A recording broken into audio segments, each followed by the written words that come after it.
Chapter 877. In everyone's eyes, World Chamber of Commerce was the weaker party compared to Heartless Palace.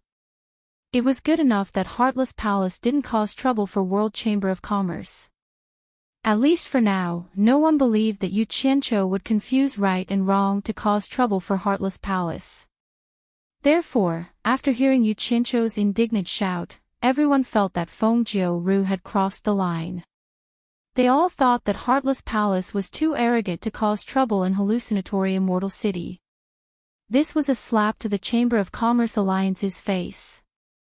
For a moment, both in the open and in the dark, the comments condemning the Heartless Palace immediately caused an uproar, but no one suspected that Yu Qianqiu was talking nonsense. Feng Jiu, that little bastard. Wei Chuanqiu glared at him and said angrily, "This is too much. I'll go kill him now." The old bat was also irritated by her words. With him here, Feng Jiu, a junior, dared to come and make trouble. How could he be so shameless? Stop! Yu Qianqiu grabbed Wei Chuanqiu, who didn't know the details, and said loudly, "They are the biggest sect in the immortal realm. They have the right to disregard the Chamber of Commerce Alliance's rules. But we don't have the right to be rude and unreasonable like them. Quickly go to the Chamber of Commerce Alliance and ask someone to uphold justice." He secretly scolded, "Old bat, don't ruin my plan. Do as I say." Wei Chuanqiu was startled. Then, he waved his sleeve and turned into a stream of light heading to the Chamber of Commerce Alliance. Yu Qianqiu's words caused the discussions in the surroundings to reach a climax. The Chamber of Commerce Alliance represented the Immortal Palace. Disregarding the rules of the Chamber of Commerce Alliance was a huge accusation. If these words were to spread, it would be a headache for the Heartless Palace. Some people in the crowd had changed their expressions and retreated quietly. The people of World Chamber of Commerce also stood at the gate angrily to express their silent protest. Yunnan Tian, who was beside Hu Changshou, slightly tilted his head and transmitted his voice, "Only the torture envoy dares to do such a big thing. If it were us, we would have to think twice." "That's right." Hu Changshou sent a telepathic message to Meng Qi. "The torturer is going to wrestle with the Heartless Palace. To be honest, I'm a little worried. After all, they're the #1 sect in the immortal world. What are you afraid of? At worst, we can just return to the human world. If we can't do it in the open, we can still have a chance to develop in the dark."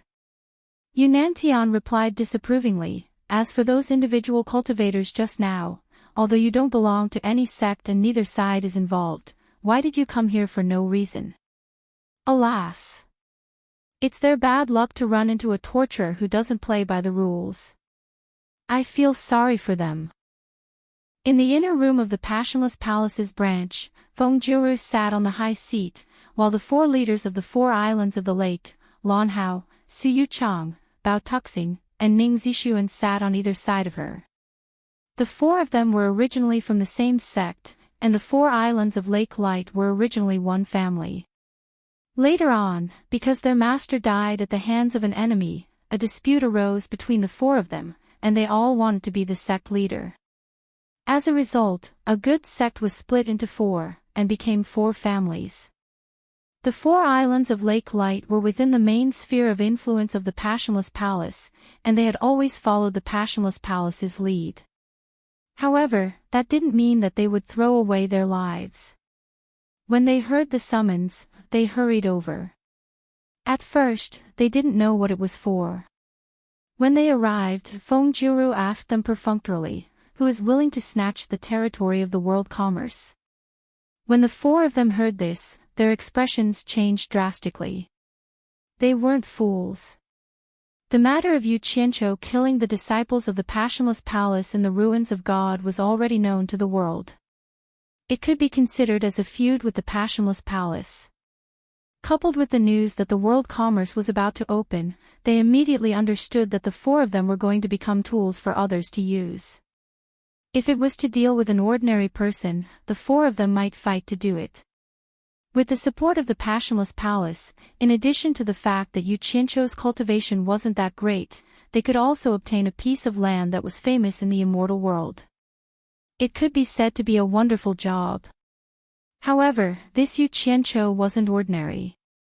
He had the Green Wing Bat King and the White Cloud Mountain Master by his side.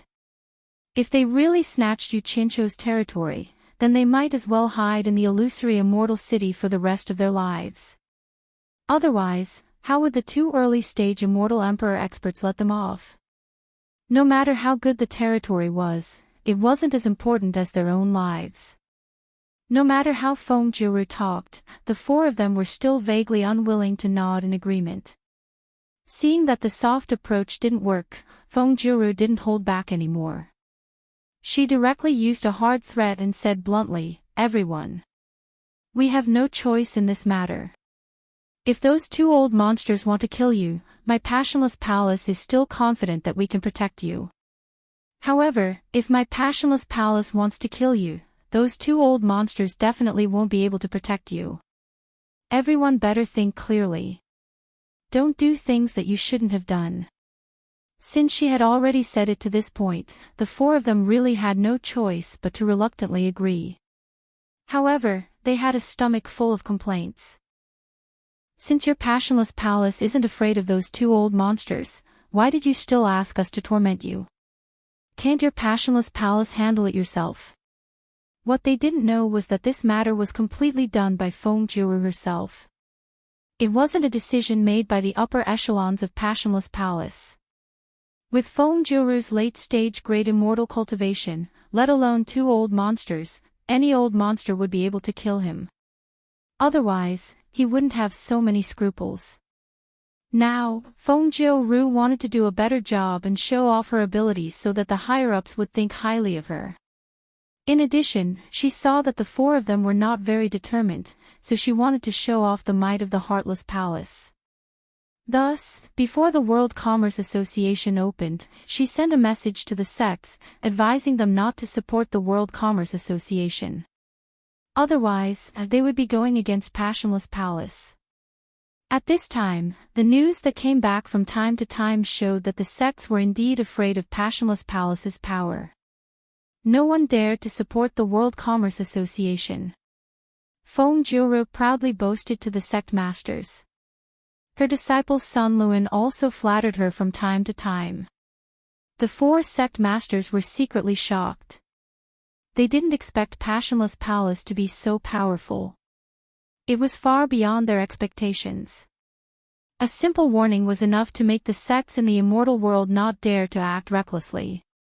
Thus, the four of them slowly smiled and flattered her. At this moment, the disciple who had happily delivered the news suddenly stood outside and shouted for Branch Master. Sun Luan was slightly surprised when he saw this. He cupped his fists at the few people and came out to send a voice transmission to that disciple. Did something happen? That disciple hurriedly told him about what happened to the World Commerce Association. Sun Luan was a little confused after hearing it. He immediately felt that his master was overconfident and caused trouble. Originally, he didn't think that there was a need to waste effort on a Yu Qianzhou. If there was a decree from the upper echelons, then it was a different matter. There was no need to find trouble for himself. Go back and keep an eye on them. Sun Luan waved the disciple away. He felt that the situation was serious and he couldn't hide it anymore. He immediately returned to Feng Jiuru's side and told her what happened. The smile on Feng Jiuru's face slowly froze.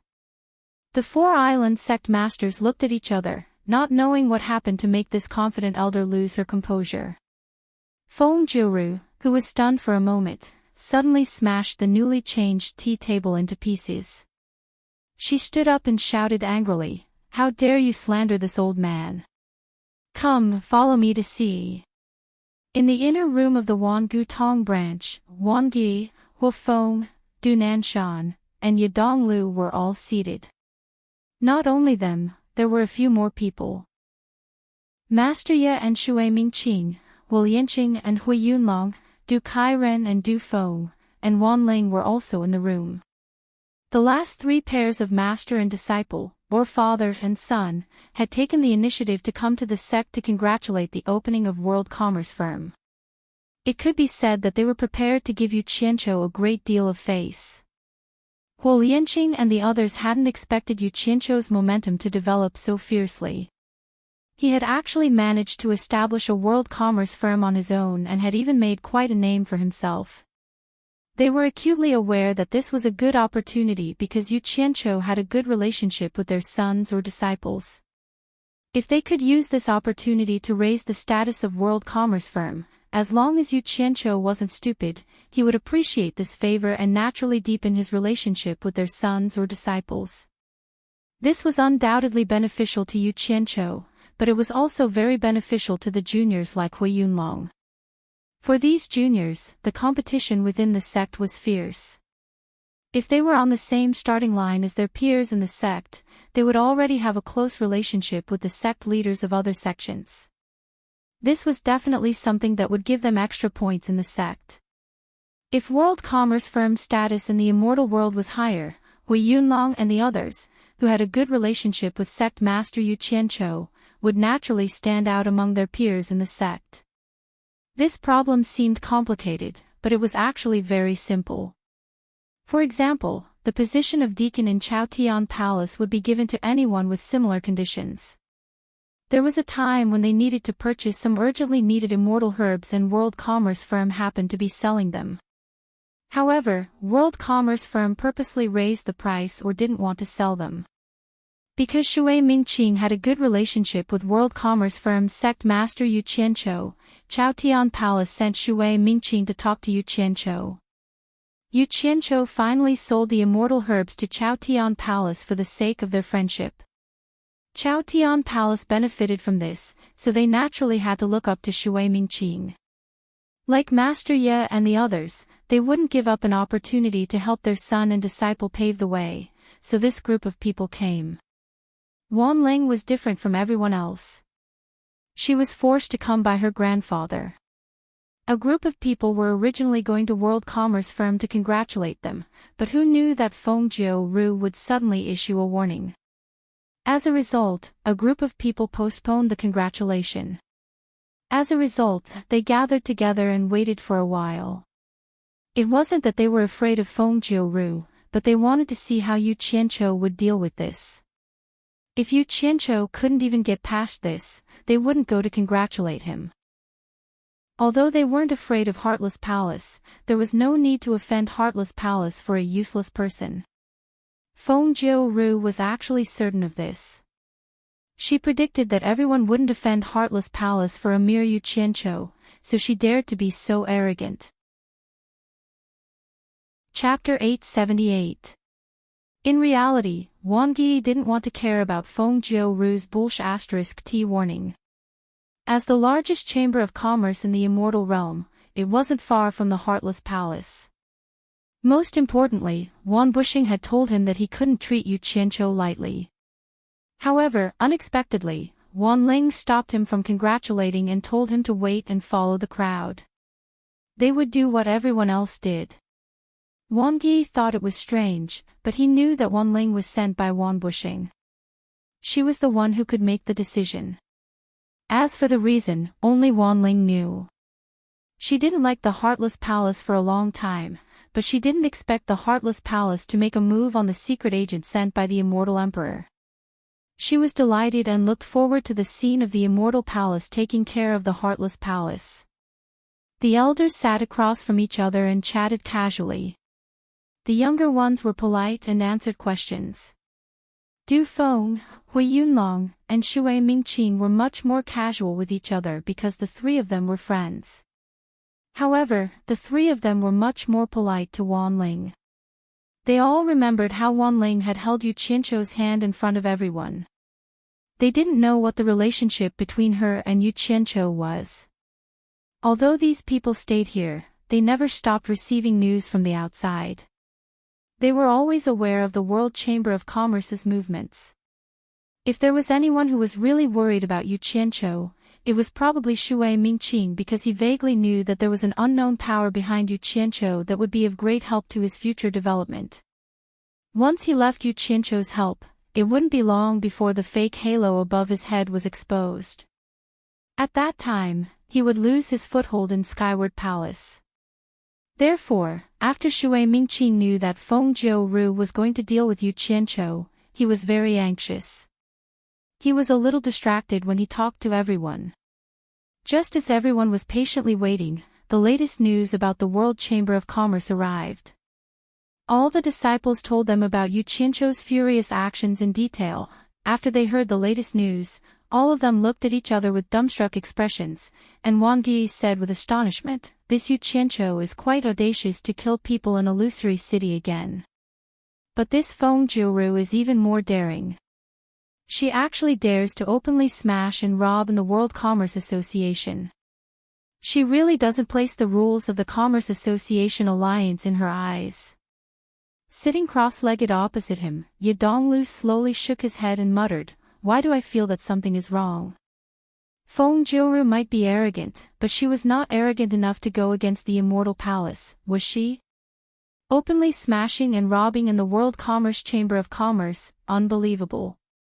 What's so unbelievable about that? That guy is too arrogant. Otherwise, why would he do something like warning the sects? Does he really think that his heartless palace has the final say in the immortal world?" Huo Feng chuckled and said, "Normally, small sects would be afraid of Heartless Palace's power and wouldn't dare to make a sound. But this Yu Qianzhou is quite interesting. He's a person who can't tolerate sand in his eyes." Feng Jiuru sent people to provoke him, but he was even more ruthless. He didn't place Heartless Palace in his eyes at all. He directly killed the people Feng Jiuru sent, and still wants to complain to the Commerce Association Alliance. This time, Feng Jiuru is playing with thorns. This Yu Qianzhou is not to be trifled with. I'm afraid he'll ruthlessly bite him, enough to make him suffer. Hearing this, everyone burst into laughter. At this time, Du Kairen stood up and said to Du Feng, "We should go congratulate that friend of yours for opening his business." Yafuzi also stood up and said, "That's right. Yu Qianzhou is alone and weak. He needs someone to support him, lest someone bullies him." They laughed again and left one after another for the World Commerce Association. However, Wang Yi, Huo Feng, Ye Donglu, and Du Nanshan didn't go. Since their respective sects had sent representatives, there was no need for them to join in the fun. Instead, they returned to their own territories. Yu Qianzhou stood alone in front of the World Commerce Association's building with his hands behind his back. He stood there motionlessly, his slightly closed eyes flashing from time to time. His big red robe was exceptionally eye-catching. "Get out of the way!" An angry shout came. The crowd of onlookers in the air suddenly quietened down and made way for him.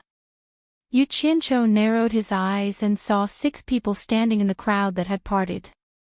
2 blue-clothed men were at the front, and the elder in the lead pointed at him and shouted angrily, "You're Yu Qianzhou." Yu Qianzhou's brows moved slightly, vaguely guessing who it was. He immediately sneered and said, "You're that old man Feng Jiuru who deliberately made life difficult for my World Commerce Association. How dare you?" Sun Luan shouted. Feng Jiuru was so angry that she laughed and said, "What an arrogant brat." The master and disciple landed in front of Yu Qianzhou. Feng Jiuru pointed at the mutilated corpse on the ground and said aggressively, "Why are you framing this old man?" Yu Qianzhou sneered and said, "I'm framing you. Damn it. I didn't even know who you were before this. I was even eager to avoid your heartless palace. It's more like I have nothing better to do. Only a ghost would frame you." The surrounding people nodded inwardly, deeply agreeing with Yu Qianzhou's words. Unless Yu Qianzhou was tired of living, he wouldn't deliberately frame Feng Jiuru. The news that Feng Jiuru had released against Yu Qianzhou was true. The lords crowded at the entrance of the World Commerce Association building were sweating in their palms. What if they angered the other party by spouting nonsense so unscrupulously? "You Feng Jiru suddenly realized that she was too agitated and had lost her poise. She immediately took a deep breath and calmed herself down. She took a step forward and said arrogantly, "Brat, it's impossible to get away with making irresponsible remarks. This old man isn't that easy to frame. If you can't produce evidence, then shut up. Otherwise, you'll have to bear the consequences." "Old man. How dare you threaten me in front of so many people? Do you think the World Commerce Association is run by your heartless palace?" Yu Qianqiu retorted, almost spitting at the other party's face. Seeing that the other party was about to flip out again, he immediately waved his hand and shouted, "Before the World Commerce Association sends someone over, I have the right to remain silent. The World Commerce Association will decide what's right and wrong. I won't keep you company." He flicked his sleeve and turned to leave. "Stop right there!" Feng Jiru shouted. No soul formation cultivator had ever dared to speak to her like this. She had just calmed herself down, but she instantly exploded again. In the end, Yu Qianqiu shouted even louder than her. He turned around and pointed at Feng Jiru's nose and roared, "This is my territory. If you don't want to stay, then scram. Anyway, shut up. I'm warning you, old man. If you dare to threaten me again, I will treat your threat as a serious provocation under the watchful eyes of everyone. I have the right to launch a counterattack, and when that happens, the responsibility will not be on me." There was an uproar in the air. Everyone felt that Yu Qianqiu had gone too far. Feng Jiru also laughed and said disdainfully, "Then I'd like to see how you're going to fight back." Yu Qianqiu snorted coldly and turned to the top of the building. He cupped his hands and shouted, "Mountain Master Bai Yun, thank you." As soon as he finished speaking, a white light landed beside him. A pair of sharp eyes stared at Feng Jiru. As soon as Yunpeng appeared, the entire place fell silent. Feng Jiru's pupils contracted as if someone had grabbed her by the neck. She couldn't say a word.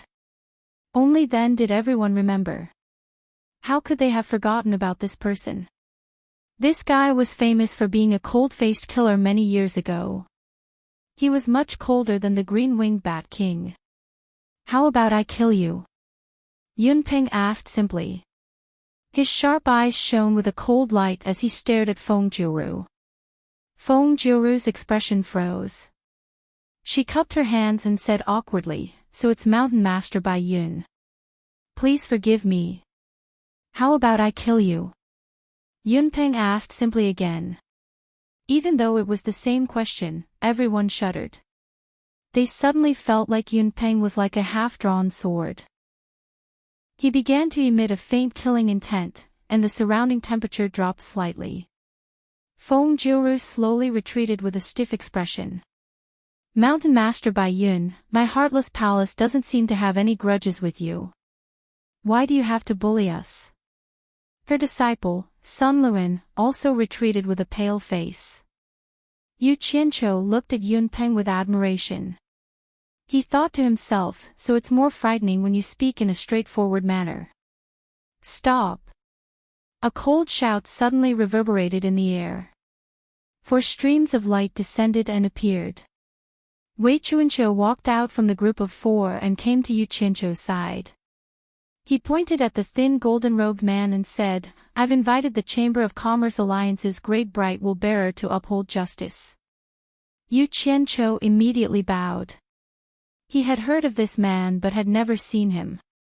He knew that this man was the Chamber of Commerce Alliance's leader.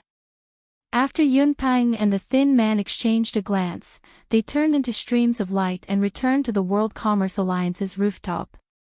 It was obvious that Yunpeng was unwilling to face this man. Feng Jiru heaved a sigh of relief. She quickly cupped her hands and bowed to the thin man. "Greetings, great bright wool-bearer." Sun Luan also bowed. When Wei Chuanqiu saw Feng Jiru, he immediately pointed at her and shouted, "Little B****, how dare you jump on my head? If I had known this would happen, I wouldn't have let you go back then." I would have killed you directly. Everyone immediately heard a story from his words. The corner of Feng Jiuru's mouth twitched. Seeing the great bright wool beside her, she knew that nothing would happen. She immediately gathered her courage and shouted, Bat King Wei, please watch your mouth. Wow! Now it's terrible. Wei Chuanqiu let out a strange cry. He flipped his claws out of his sleeves and disappeared on the spot.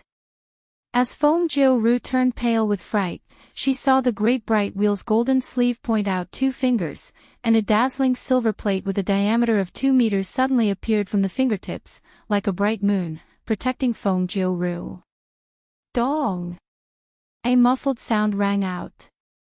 Although it was not loud, it seemed to pierce through everyone's eardrums, causing them to tremble and go limp. The silver plate suddenly flashed with a strong white light, bouncing back a green light. When the green light appeared, Wei Chuanqiu could not control his body and slid backward. His feet were like iron plows, creating a deep ravine. Chapter 879. A white light flashed and the bright moon disappeared. De Mingluan said indifferently, Wei Chuanqiu, do you think I'm a decoration? Wei Chuanqiu waved his sleeves and forcefully stopped.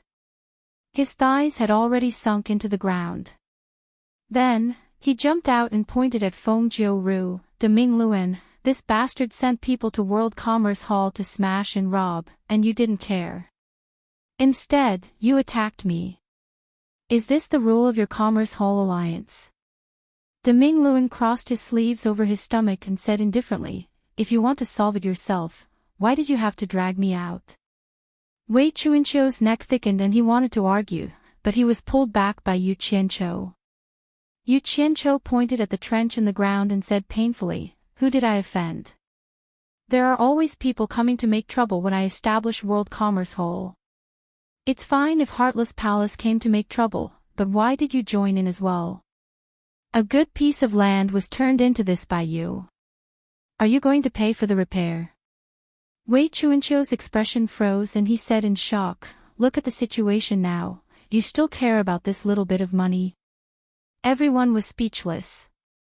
Yu Qianqiu rolled his eyes and said, if it wasn't for money, why would I waste so much effort to establish this commerce hall?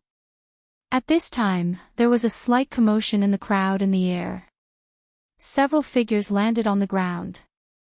They were none other than the representatives sent by Wan Gutong and the other 3 sects, Wan Ling and Du Kairen, who brought their disciples. World Commerce Hall's opening has alarmed De Mingluan's representative. Du Kairen said in surprise. He had already cupped his hands in greeting. He wasn't pretending to be surprised, but he really didn't expect the representative of the Commerce Hall Alliance to come. The others also followed suit and saluted.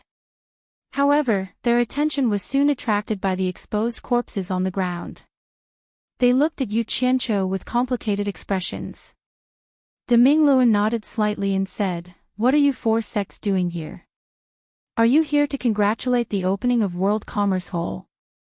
Du Karen's representative answered, Manager is wise, we are here to congratulate Yu Qianqiu on the opening of the World Chamber of Commerce. The others also nodded in agreement. When he said this, the expressions of everyone present varied. The De Mingluan looked at Yu Qianqiu with deep meaning. Feng Jiuru, on the other hand, had a gloomy expression on her face as she kept her mouth shut. It was obvious that these families were not giving her any face. Yu Qianqiu immediately cupped his hands and laughed. Welcome. Welcome. A warm welcome. Please come inside. I will go and thank you after I have settled a small matter here. Hu Changshu, Yunnan Tian, come and entertain the guests. While speaking, he nodded to Shui Mingqing and the other friends. The gate, which was blocked by the lords of the kingdoms, was suddenly empty. The 2 groups of people with big red flowers on their chests formed an 8 shape again. Hu Changshu and Yunnan Tian came together and waved their hands to invite the guests. Huo Lianqing waved his hand and said, there's no need to stand on ceremony. Since it is just a small matter, it is fine for us to wait. Yu Qianqiu, why did people die here? What exactly happened? This question was a little fake. Everyone knew that these people couldn't possibly not know what happened here. Yu Qianqiu chuckled and said, "My World Commerce Association is opening for business today, and a few scum who don't know the immensity of heaven and earth suddenly came to my place to smash and rob. I naturally couldn't sit by idly and immediately took countermeasures. Who knew that these people couldn't take a beating and spilled everything in order to save their lives? So there is a mastermind behind this. Such a thing actually happened in the hallucinatory immortal city." Yu Fuzi looked at Yu Qianqiu with a frown and said, "Who is the mastermind? Who is so daring? They simply don't put the rules of the Chamber of Commerce Alliance in their eyes." Yu Qianqiu opened his claw and took a head from the ground into his hand. He lifted it up and said, "This person said that they were sent by Feng Jiuru, the elder of Heartless Palace. Nonsense." Feng Jiuru immediately roared and defended herself, "Don't listen to his nonsense. This brat is deliberately framing me. I didn't do such a thing at all." Deming Luan said calmly, "Since you didn't do it, then let him finish. The truth can't be faked, the lies can't be true. No one can frame you." Once he spoke, Feng Jiuru immediately lost her temper.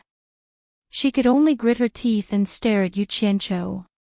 Yu Qianqiu coughed and continued while holding the head. He said that Feng Jiuru, the elder of Heartless Palace, was not only the mastermind behind this matter, but also the one who caused trouble during my World Chamber of Commerce's recruitment last time. He also said that not only that, Feng Jiuru also sent a warning letter to the various sects, threatening them not to come and support my World Chamber of Commerce. She wants to make a fool out of us. Just as he finished speaking, he heard Du Kairen sneer and say, "I don't know about the other things, but Elder Feng sent a warning letter to my spirit cultivation sect. I can testify to this. As for whether or not he warned the other sects, we'll have to ask everyone. My Skyward Palace also received Elder Feng's warning." Yu Fuzi said indifferently. Huo Lianqing nodded and said, "My Mythical Fire Palace also received it." Wan Ling cupped her fists and smiled. "Elder Feng also took care of my Wangu Tong." After these people interjected for a while, the onlookers immediately sighed. This undoubtedly proved that Feng Jiuru was the one who did all these things, and they all thought that Feng Jiuru was going to be in trouble this time. Feng Jiuru's expression also changed greatly. She realized that sending a warning letter to the various sects was indeed too stupid. For a moment, she was very nervous and couldn't help but secretly observe the changes in Deming Luan's expression. Wei Chuanqiu stared at Feng Jiuru with a sneer. Although Yu Qianqiu had a sincere expression, he was also gloating in his heart. He thought to himself, "This is the result of provoking me." However, to everyone's surprise, Deming Luan looked around and said, "I've also heard about Feng Jiuru sending a letter to threaten the various sections. Moreover, there are so many witnesses, it seems like it's not fake. The conflict between your sects and the various merchant houses has never stopped. It's normal for threats to come and go. As long as you don't violate the rules of the illusionary immortal city, my merchant house alliance won't interfere. If we want to interfere, we will only interfere with those who brazenly violate the rules." Yu Qianqiu. Yu Qianqiu was pondering what these words meant when he suddenly heard someone calling him. He immediately cupped his fists and said, "Here. Other than your World Merchant House's people, did anyone else see these dead people smashing and robbing in your World Merchant House?" Deming Luan asked. Yu Qianqiu was startled and felt that something was wrong. He looked around and it seemed too late to find an outsider to testify. He gritted his teeth and replied, "I don't know if anyone else saw it. I'm afraid that even if someone saw it, they would be afraid of Heartless Palace's despotic power and wouldn't dare to stand out to testify." Deming Luan lowered his eyes and sighed softly. "Since there are no outsiders to testify, why did you kill all these people?" Even if only one was left alive, he would be a good witness. Now that there are no witnesses, do you want me to believe your world merchant house's side of the story? As soon as these words came out, everyone immediately felt the wind change. Feng Jiuru's expression was somewhat overjoyed. She didn't know why this person in charge of the Merchant House Alliance wanted to help her. They had never interacted before. Could it be that he had a deep relationship with the sect? At this point, De Mingluan's calm tone suddenly became stern. In the future, don't bother me with things without evidence. I'm not a selfless judge and don't have the time to distinguish right from wrong. My Merchant House Alliance knows what to do. Now that someone has pulled me here, I can't just go back without doing anything. Because what I'm seeing now is someone brazenly violating the Merchant House Alliance's rules. Yu Qianqiu. How dare you kill people in hallucinatory Immortal City twice in a row? Are you looking down on my Merchant House Alliance's rules? Everyone was silent. Du Kairen and the others who had come to see Feng Jiuru's misfortune were all stunned. Feng Jiuru's spirits rose. She didn't expect that she would gain the upper hand in the blink of an eye. Yu Qianqiu was a little dumbfounded. How did the ending turn out like this? He immediately cupped his hands and explained, "Leader is wise. My world merchant house only wants to do business honestly. However, the wind won't stop when the tree desires peace. Seeing that someone has come to kill my world merchant house, can't my world merchant house protect itself? Did I say that you can't protect yourself?" On De Mingluan's thin face, under his thick eyebrows, his eyelids flickered with a bright light. He said in an imposing manner, "You have Wei Chuanqiu and Yunping here. Is there a need to kill a few soul formation cultivators? You don't even want to leave any evidence that's beneficial to you. Do you want my Merchant House Alliance to work for you? Do you think the Merchant House Alliance is something you can order around? Ask the entire immortal world if there's such a good thing." His words made Yu Qianqiu speechless. He could see that Feng Jiuru had already made up his mind. No matter how glib your tongue was, Feng Jiuru had everything under his control. The situation was completely under his control. It was useless no matter how you tried to reason with him. Feng Jiuru had absolute strength. If he said that Yu Qianqiu was wrong, then Yu Qianqiu was wrong. If he said that Feng Jiuru was wrong, then she definitely couldn't be right either. This was what it meant to be a king. All ghosts and monsters couldn't withstand a single blow. But this way, Wei Chuanqiu couldn't take it anymore. He shouted, "De Mingluan, according to what you said, we can't get away with killing people in self-defense." De Mingluan looked at him and said indifferently, "Since there is indeed a reason for this, I won't pursue it." But he suddenly opened his eyes and glanced at the crowd. "If anyone dares to disregard the rules of the Merchant House Alliance again, I don't care who is right or wrong, I will punish them severely." Everyone was shocked when they heard this. Yu Qianqiu smiled bitterly in his heart. What a powerful guy. He and Feng Jiuru had been arguing for a long time, but neither of them had gained the upper hand. Instead, he had let everyone see his majesty and took the opportunity to warn everyone. Wei Chuanqiu, who was ready to argue with De Mingluan, was also speechless. He didn't expect De Mingluan to pick it up and then put it down gently. He was so angry that he couldn't do anything about it. He couldn't say what he wanted to say to Feng Jiuru with De Mingluan. Chapter 880. She didn't even look for your World Chamber of Commerce to settle the score, so how could you expect her to look for Feng Jiuru? Wei Chuanqiu stared at the big Mingluan, the mustache on his lips trembling. He then raised his head to look at Yunpeng, who had left the building as soon as possible. He realized that Yunpeng was still the smart one, trying his best not to interact with the big Mingluan. At this moment, a flying shuttle flying above the World Commerce Chamber of Commerce attracted everyone's attention.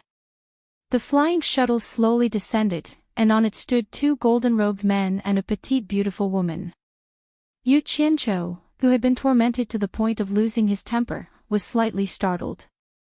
He couldn't help exchanging glances with Shui Mingqing and the others because the woman standing on the flying shuttle was none other than Mu Tianjiao of the Four Links Chamber of Commerce. When Mu Tianjiao saw Yu Qianqiu, she smiled sweetly and nodded. Her gaze fell on the corpse on the ground, and she couldn't help but be stunned. When she saw that there were people wearing the clothes of the Immortal Palace present, she was even more baffled. After the three of them got off the flying shuttle, one of the golden-robed men whispered a few words to Mu Tianjiao, while the other quickly put away the flying shuttle. The three of them walked together to the Great Bright Wheel and saluted, "Greetings, Great Bright Wheel Bearer." Deming Luan nodded slightly and looked at Mu Tianjiao suspiciously. "This young lady looks unfamiliar. May I know who you are?" There were too many people in the Immortal Palace.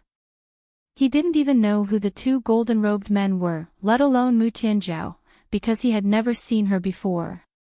"This junior is Mu Tianjiao of the Four Links Chamber of Commerce." Mu Tianjiao bowed respectfully. As soon as these words were spoken, the surroundings immediately became restless. It turned out that this woman was the woman of the Immortal Palace's External Affairs Commander Wu Xiong. Those who didn't know her immediately memorized Mu Tianjiao's appearance so that they wouldn't do anything stupid in the future. Hui Yunlong and Du Feng's expressions were somewhat bitter. "Oh." Deming Luan immediately understood and said with a faint smile, "So it is Wu Xiong's wife, there is no need to say junior. Wu Xiong and I have a close relationship and we are all on the same side. If you continue to call yourself junior, Wu Xiong will realize that he is a generation lower than you and will not be happy." He. "Why are you here?" A complicated look flashed across Mu Tianjiao's eyes. She cupped her hands and said, "Yu Qianqiu and I are friends. I heard that the World Chamber of Commerce is opening, so I came to congratulate you." Hearing this, many people felt a chill in their hearts. They no longer dared to look down on Yu Qianqiu. This Yu Qianqiu had undoubtedly formed a relationship with Wu Xiong. Deming Luan was startled. After sizing up Yu Qianqiu, he smiled and said, "Since that's the case, I won't disturb you any longer. When you have time, come visit the Chamber of Commerce Alliance." After greeting them, he glanced at Wei Chunqiu and left with his two subordinates. As soon as he left, the oppressive atmosphere immediately became relaxed. Yu Qianqiu winked at Hu Changshu and Yu Nantian, and the two of them immediately went to deal with the bodies on the ground. Meanwhile, Yu Qianqiu smiled and cupped his hands at the people who came to congratulate him. "Thank you for your support. Please come in." The few of them looked at Mu Tianjiao, wanting her to leave first. Although her cultivation wasn't much, her current status was extraordinary. Mu Tianjiao looked at Yu Qianqiu with a smile. She took out a gift box from her storage bracelet and offered it to him. "This is a small token of my appreciation. I wish Sect Master you luck in opening the Chamber of Commerce." He. "I've spent a lot of money, a lot of money." Yu Qianqiu smiled as he received it with both hands. He inadvertently touched a few of Mu Tianjiao's fingers. He didn't feel anything, but Mu Tianjiao's hand trembled slightly. Just as Yu Qianqiu stuffed the gift box into his storage pouch, Wanling also came over with a gift box. She said with a smile, "Just a little something. Sect Master Yu, the World Chamber of Commerce's business is booming." Then, Shui Mingqing, Hui Yunlong, and Du Feng also presented their congratulatory gifts. Yu Qianqiu smiled like a flower and thanked them profusely. "You're too polite. Please come in. Everyone, please come in." He waved his hand and impolitely stuffed the gifts into his storage pouch. Under his guidance, the people who came to congratulate him stepped into the building curiously. Wei Chunqiu didn't leave. He stared at Feng Jiu and warned her with a voice transmission, "You're lucky today. If you have the ability, you can hide in the hallucinatory immortal city for the rest of your life." If you dare to take one step out of the hallucinatory immortal city, I'll immediately cut off your head to use as a cushion.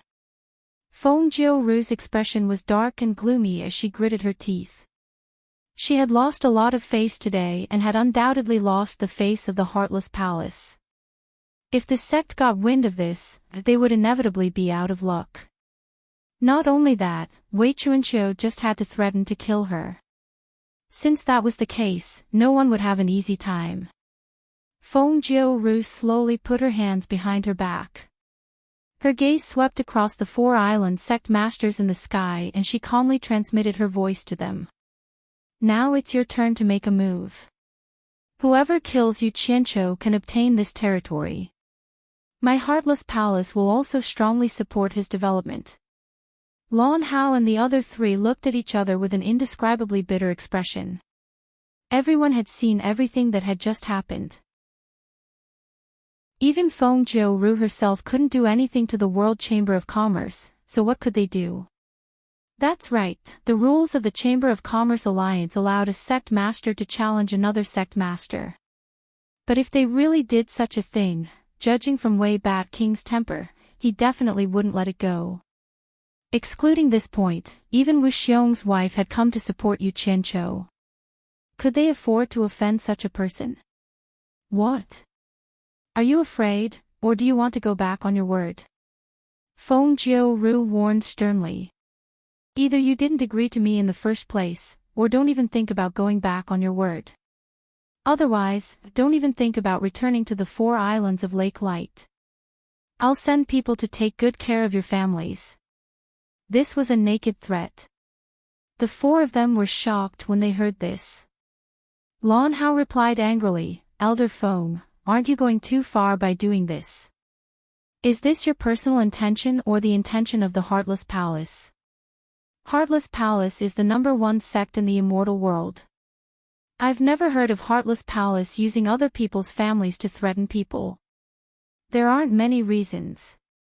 Feng Jiuru indifferently said, if anyone can kill Yu Qianqiu while challenging him, not only can they obtain this mountain, I will also do my best to facilitate the unification of the 4 islands of Lake Light. From then on, there will only be one sect master in charge of the 4 islands of Lake Light. That's all I have to say. Do as you see fit. As soon as she finished speaking, Feng Jiuru suddenly looked into the sky. She saw figures landing one after another. Judging by their clothes, they were obviously disciples from various sections. She even knew many of them. They were all walking towards the entrance of the World Commerce Association. The 2 rows of people at the entrance with big red flowers on their chests hurriedly welcomed them. Feng Jiuru was so angry that she almost vomited blood. This was called a broken drum beating. Those sects who were watching at first saw that the World Commerce Association had stabilized the situation and immediately came to join in the fun. Every time they went to a sect, it was undoubtedly a slap to Feng Jiuru's face. Feng Jiuru angrily stared at the 4 sect masters of the 4 islands of Lake Light. Inside the lobby, there was a pool decorated with mountain spring water. There were fluorescent stones at the bottom of the pool, allowing people to clearly see the small fish swimming in it. There were crystal counters all around. All kinds of immortal herbs lay quietly inside. There were also fluorescent stones placed sporadically in the cabinets. It looked very beautiful. Yu Qianqiu used the layout of the exhibition hall from his previous life. He especially strengthened the lighting effect created by the fluorescent stones. Those who had never come in before would have their eyes light up when they saw it for the first time. This kind of environment was the most attractive to women. Wanling and Mu Tianzhao's eyes lit up when they walked in. They kept shaking their heads as they looked around. Every time they walked in front of a crystal cabinet, the 2 girls' attention wasn't on the immortal herbs inside. Instead, they were more focused on admiring the psychedelic colors reflected by the fluorescent stones and the crystal cabinet. The only fly in the ointment was that there had been some fighting in the lobby. Some places had already been damaged, but they had already been cleaned up. A few of the men who had come to support Yu Qianqiu saw the decorations inside, and their expressions became solemn.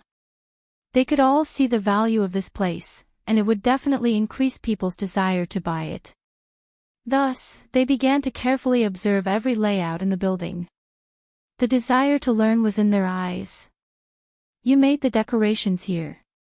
Mu Tianzhao asked Yu Qianqiu, who was leading the way and introducing the place. He. The entire World Commerce Chamber of Commerce worked together. Yu Qianqiu said disapprovingly as they walked.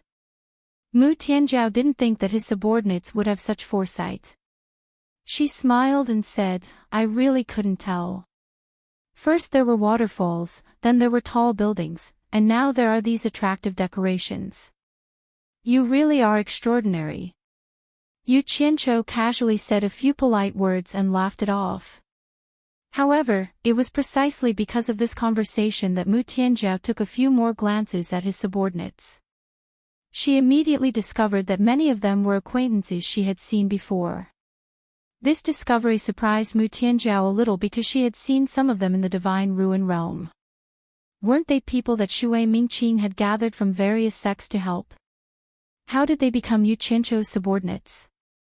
Shui Mingqing, Hui Yunlong, and Du Feng didn't pay attention at first. As faces flashed past their eyes, they gradually recognized some people. The two of them looked at each other in dismay. Shui Mingqing was a little nervous, afraid of being exposed. Fortunately, neither Wanling nor Master Yi knew these people. Yu Qianqiu had just led these people to the staircase and was about to take them to the second floor to continue their tour when they suddenly heard a faint voice saying, "Welcome," from outside. Everyone stopped and looked over. They saw a large group of people walking in. After coming in, they began to look at the crystal cabinets. They didn't look like people who were going to cause trouble. Huo Lianqing laughed and said, "It seems that all the sects have sent people to support us. I reckon that Feng Jiuru's expression isn't good right now." Who knew that just as he finished speaking, a loud shout suddenly came from outside, "Yu Qianqiu, come out! Yu Qianqiu, come out!" It was shouted several times in a row. It seemed that several people were shouting at the same time, causing the lobby to reverberate continuously. Clearly, they were using their cultivation to make this sound. Damn it! Who is wailing like ghosts and howling like wolves? Yu Qianqiu muttered. The voice was very unfamiliar, so it should be someone he didn't know. He quickly rushed out of the lobby and saw 4 people standing in a row not far from the door, looking at him. The various feudal lords outside the door also indicated that it was them. Yu Qianqiu couldn't help but frown and ask, "Why did you call me out?" Chapter 881. Lan Hao, Su Yuchang, Bao Tuxing, and Ning Zixuan looked at each other with complicated expressions. In just a short while, a large group of people had already rushed out of the gate, especially the green-winged bat king Wei Chuanqiu, who was looking them up and down with an unfriendly gaze, making it difficult for them to speak. "You know them?" Wei Chuanqiu turned around and asked. When he saw Yu Qianqiu shake his head slightly to indicate that he did not know him, he immediately turned around and glared at him. "Where did this bastard come from? Why are you shouting here?" Feng Jiuru, who was floating in the air, sneered. Lan Hao, who was below, took a deep breath and said, "The 4 of us are the sect masters of the 4 islands of Lake Light. Unfortunately, we have taken a fancy to the treasured land of the World Chamber of Commerce, so we have come to challenge the sect master of the World Chamber of Commerce, Yu Qianqiu." These words immediately caused a commotion. Those who knew them knew that they had always followed the lead of the Heartless Palace, so they quickly looked at Feng Jiuru in the sky and understood what was going on. Yu Qianqiu, on the other hand, was startled. He did not expect that this troublesome matter would fall on him. Wei Chuanqiu checked the 4 cultivators and found that they were all at the late stage ascendant immortal stage. Thus, he sneered and said, "You know that I am here, but you dare come here to cause trouble. I don't think you fellows have the guts to do so." Tell me honestly, who sent you fellows here? Her words immediately reminded everyone, and they all turned to look at Feng Jiuru in the air. Ning Zixuan cupped his fists and said, I've long heard of Bat King Wei's great name. The four of us wouldn't dare to cause trouble. It's just that we've taken a fancy to the treasured land of the World Commerce Association. In addition, sect leader Yu's cultivation isn't high and our four sects are poor and can't afford to buy a mountain, so we have no choice but to challenge sect leader Yu. Her words were so direct that Yu Qianqiu rolled his eyes. Although he had guessed that Feng Jiuru was behind this, it was obvious that she thought he was a pushover. Wei Chuanqiu was stunned when she heard that. She couldn't help but look at Yu Qianqiu with a smile. The lords of the various countries had also heard about the sect master's challenge, and they looked at each other with worry in their eyes. Su Yuchang cupped his fists and said, Sect leader Yu, I'm sorry. Please follow us to the Life and Death Mound. The so-called Life and Death Mound was the one and only place in the illusory immortal city where one could fight, and its purpose was for the various sect leaders to challenge each other. Back when the Merchant Alliance set up this place, many people felt puzzled. Why didn't they allow people to fight in the illusory immortal city, but allowed the sect masters of the various sects to challenge each other? Everyone's gazes gathered on Yu Qianqiu. Yufuzi and the others looked at each other helplessly. They hadn't expected to encounter such a thing, and they couldn't do anything to stop it. Because this was the rule of the illusory immortal city, no one was allowed to interfere in a battle between sect masters. Yu Qianqiu was speechless at such a blatant challenge, which was allowed by the Chamber of Commerce Alliance. He secretly sent a message to Wei Chuanqiu, how are their cultivation levels? Their cultivation bases are not high. They are all at the late-stage ascendant immortal stage. There was a hint of ridicule in Wei Chuanqiu's voice. Damn it. Of course it's not high for you. Yu Qianqiu coughed and waved his hand at Lan Hao and the rest. All right. Disperse. I refuse to accept your challenge. As soon as these words were spoken, the surroundings went silent, and everyone revealed expressions of disbelief as they looked at him. This was the first time they'd heard of such a thing in Illusory City. This fellow really isn't afraid of losing face because everyone in my sect is watching. Yu Qianqiu didn't feel any pressure at all. He continued to wave at everyone. Everyone, welcome to my World Merchant Association. Everyone, do what you need to do. Today, my World Merchant Association will be selling immortal herbs. All immortal herbs will be sold at half price. Everyone is welcome to purchase them. The lords didn't feel any pressure. They straightened the big red flowers on their chests and waved at everyone. Please come in, everyone looked at each other. They found that as long as one was willing to lose face, everything was easy to do. Trouble would be solved in an instant. They all moved their feet and rushed inside. Wei Chuanqiu stared at Yu Qianqiu with a strange expression. He found that this guy's nonchalant expression didn't seem to be fake. His skin was really thick. Lan Hao and the rest didn't expect things to end like this. After being dumbfounded, they all became wild with joy. This was Yu Qianqiu's own refusal to challenge them. They couldn't be blamed. The four of them immediately looked back at Feng Jiuru in the air with a helpless expression. They were all prepared to leave. Unexpectedly, Feng Jiuru's expression was distorted. She mocked loudly in the air. A dignified leader of a sect is actually afraid of battle and death. I think your World Merchant Association should just close down so that you don't embarrass yourself here. No matter how rational a person was, once they flew into a rage out of humiliation, they would always do unreasonable things. Feng Jiuru was like this. It seemed that if she didn't tear Yu Qianqiu into pieces or torment him to the point that he was too ashamed to show his face, she wouldn't be able to vent the anger in her heart. Lan Hao and the rest's expressions changed greatly. Anyone could tell that Feng Jiuru was provoking Yu Qianqiu. In an instant, everyone stopped and looked at Yu Qianqiu. Facing the pressuring gazes from all directions, Yu Qianqiu felt uncomfortable all over. He coughed and asked Wang Yi, "Elder Wan, you also know that I hate fighting and killing the most. Is it embarrassing for me to refuse someone else's challenge?" The lords were deeply suspicious of Yu Qianqiu's words that he hated fighting and killing. However, they were all on the same side, so naturally, no one would expose it. This. Wang Yi smiled awkwardly. "It's really hard to say, but you're the first sect master in the history of the psychedelic immortal city to refuse a challenge. Hee hee. Don't worry, no one can force you to do something like this. Just follow your heart, just follow your heart." Yu Qianqiu nodded in understanding.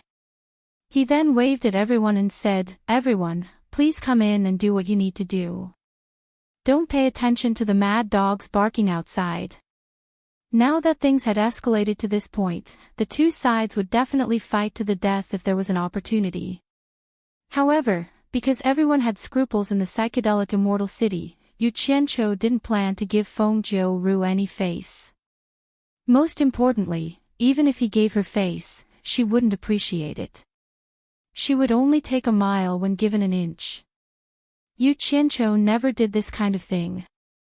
Everyone looked at Feng Jiu in the sky with strange expressions. They knew that he had lost a lot of face today. Not only did he lose his own face, but he also lost the Heartless Palace's face. They were afraid that the Heartless Palace wouldn't let him have a good time when he returned. This was equivalent to messing things up. Yu Qianqiu. A fierce shout came from the sky. Feng Jiu said aggressively, "If you're afraid of death, just say it. If you don't dare to accept the challenge, then admit defeat in front of everyone. Don't think about bluffing your way through.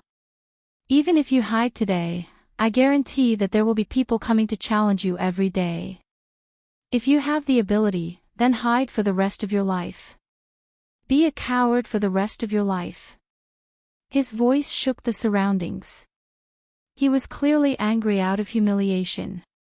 The people from the various sects looked at him in surprise. They couldn't understand. The situation was very clear. The more he made a fuss like a shrew, the more face he would lose. Why did he have to do this? It was obvious that Yu Qianqiu wouldn't accept the challenge. Little B** starred, looks like he's really eager to die. Wei Chuanqiu snorted coldly. His eyes were already filled with killing intent. Yu Qianqiu suddenly turned around and said through gritted teeth, "That's right. He's eager to die." As soon as he said that, to everyone's surprise, Yu Qianqiu leaped into the sky in a flash. He pointed at Feng Jiu and shouted angrily, "Old dog. You're really tired of living. Don't think that I don't know that you're the one who instigated the 4 islands of Lake Light. It's none of your business whether I accept the challenge or not. If you can't stand it, then go back to your Heartless Palace." What the hell? Why is the Heartless Palace full of scum? Scram. Don't embarrass yourself in my territory. The torturer was about to fly into a rage.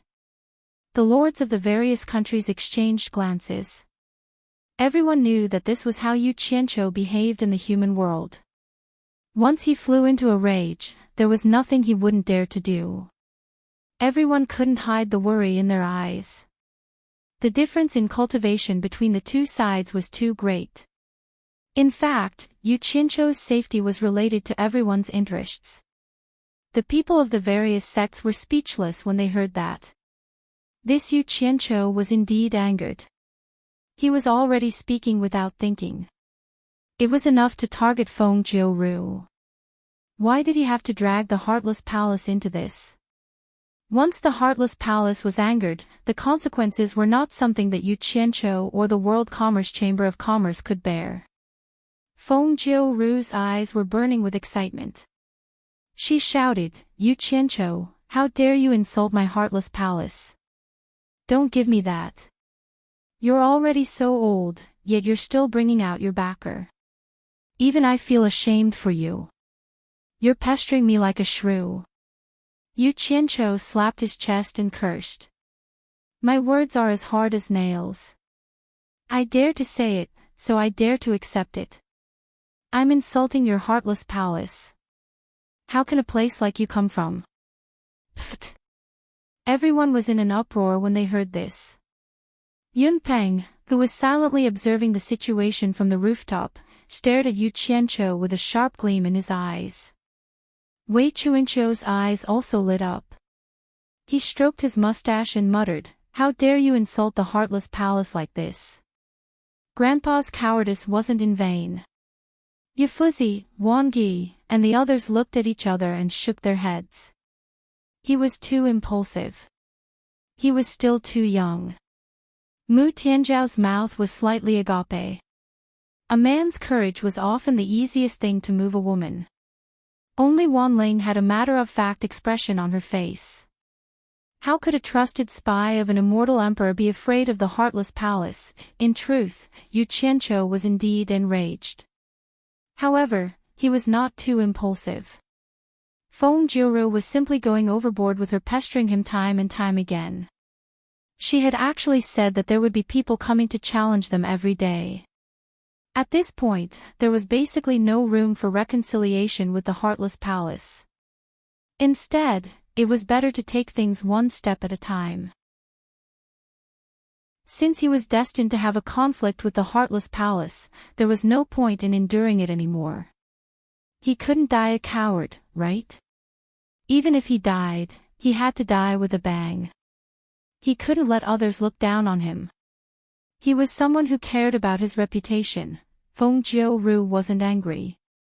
Instead, she laughed happily. Yu Qianqiu's words were enough. Even if Yu Qianqiu didn't accept the challenge today, it would give the heartless palace a chance to teach him a lesson. She chuckled. Don't pretend to be so daring. Someone who doesn't even dare to accept the sect master's challenge has no right to insult the heartless palace. He's just a coward who's afraid of death. Chapter 882. Well said. Yu Qianqiu clapped his hands and shouted, "If that's the case, you old dog shouldn't be afraid of death like me, right?" Everyone exchanged glances with the people around them. Even Feng Jiuru felt that there was a trap in his words, but she was angered by the continuous insults. Feng Jiuru's mouth twitched, and she carefully responded, "At least, if I'm the leader of a sect, and I'm challenged by a sect leader in this city, there's no reason for me to be a coward. It seems that you're really not afraid of death. Very well, I hope you're really not afraid of death." After a cold snort, Yu Qianqiu smiled sinisterly. "Since you're not afraid of death, how about we make a bet? As long as you agree to this bet, I'll accept the challenge of the four of them at all costs." With that said, he waved his arm and pointed at Lan Hao and the others below. Countless pairs of eyes widened, and countless pairs of ears pricked up. Feng Jiuru's eyes flickered, and she hesitated, worried that it was a trap, but Yu Qianqiu immediately shouted, "What? You don't dare." At this point, Feng Jiuru had to find a suitable reason to retreat, so she gritted her teeth and said, "What bet?" A domineering aura suddenly erupted from Yu Qianqiu's body. His tiger-like eyes widened as he scanned the crowd around him. He didn't even look at Feng Jiuru as he pointed a finger at her and said vehemently, "I'll bet your worthless life. If I lose, you can have my head, and I won't regret it. If I win, I'll end your worthless life with my own hands. You're the one who started this, and you're the one who kept pestering me. Do you dare to bet your life with me?" There was silence all around, and only his words echoed in the air. It was really domineering. No one expected that he, who had shamelessly refused the challenge before, would take the initiative to accept the challenge, and he even said that he would bet his life with Feng Jiuru. With such courage, who would dare to say that he was afraid of death? Now it was up to Feng Jiuru to accept the challenge. However, everyone believed that Feng Jiuru would not refuse. If she wanted to take Yu Qianqiu's life, this was the perfect opportunity. One had to know that Yu Qianqiu was only at the spirit-severing stage while the four island sect masters were at the late exalted immortal stage. If any one of them came out to challenge Yu Qianqiu, it would be hard for him to survive. Those who were concerned about Yu Qianqiu were all on tenterhooks. Mu Tianjiao's hands were clenched tightly. This was especially true for the feudal lords who had followed Yu Qianqiu to the celestial realm. They were both nervous and excited. They wanted to see the strongest torturer in the human world fight against an immortal from the celestial realm, but they were also afraid that something might happen to Yu Qianqiu. If Yu Qianqiu died, they would never be able to return to the human world. Many of them still had family members in the human world. Why wouldn't I? Since you're courting death, don't blame me. Feng Jiuru kept sneering. He couldn't think of a reason to refuse. He didn't believe that a cultivator at the late stage of Supreme Immortal Realm couldn't defeat a cultivator at the Soul Formation Realm. They were on completely different levels. Besides, if he didn't dare to accept it, then what he said before would be no different from farting. If he didn't have the guts to accept it, then the Heartless Palace's face would be bitten by dogs. By then, the Heartless Palace would skin him alive. The surroundings immediately became lively. Everyone knew that there was going to be a good show. There were also many people who looked at Yu Qianqiu sympathetically. In the end, he was still forced into a dead end by Feng Jiuru.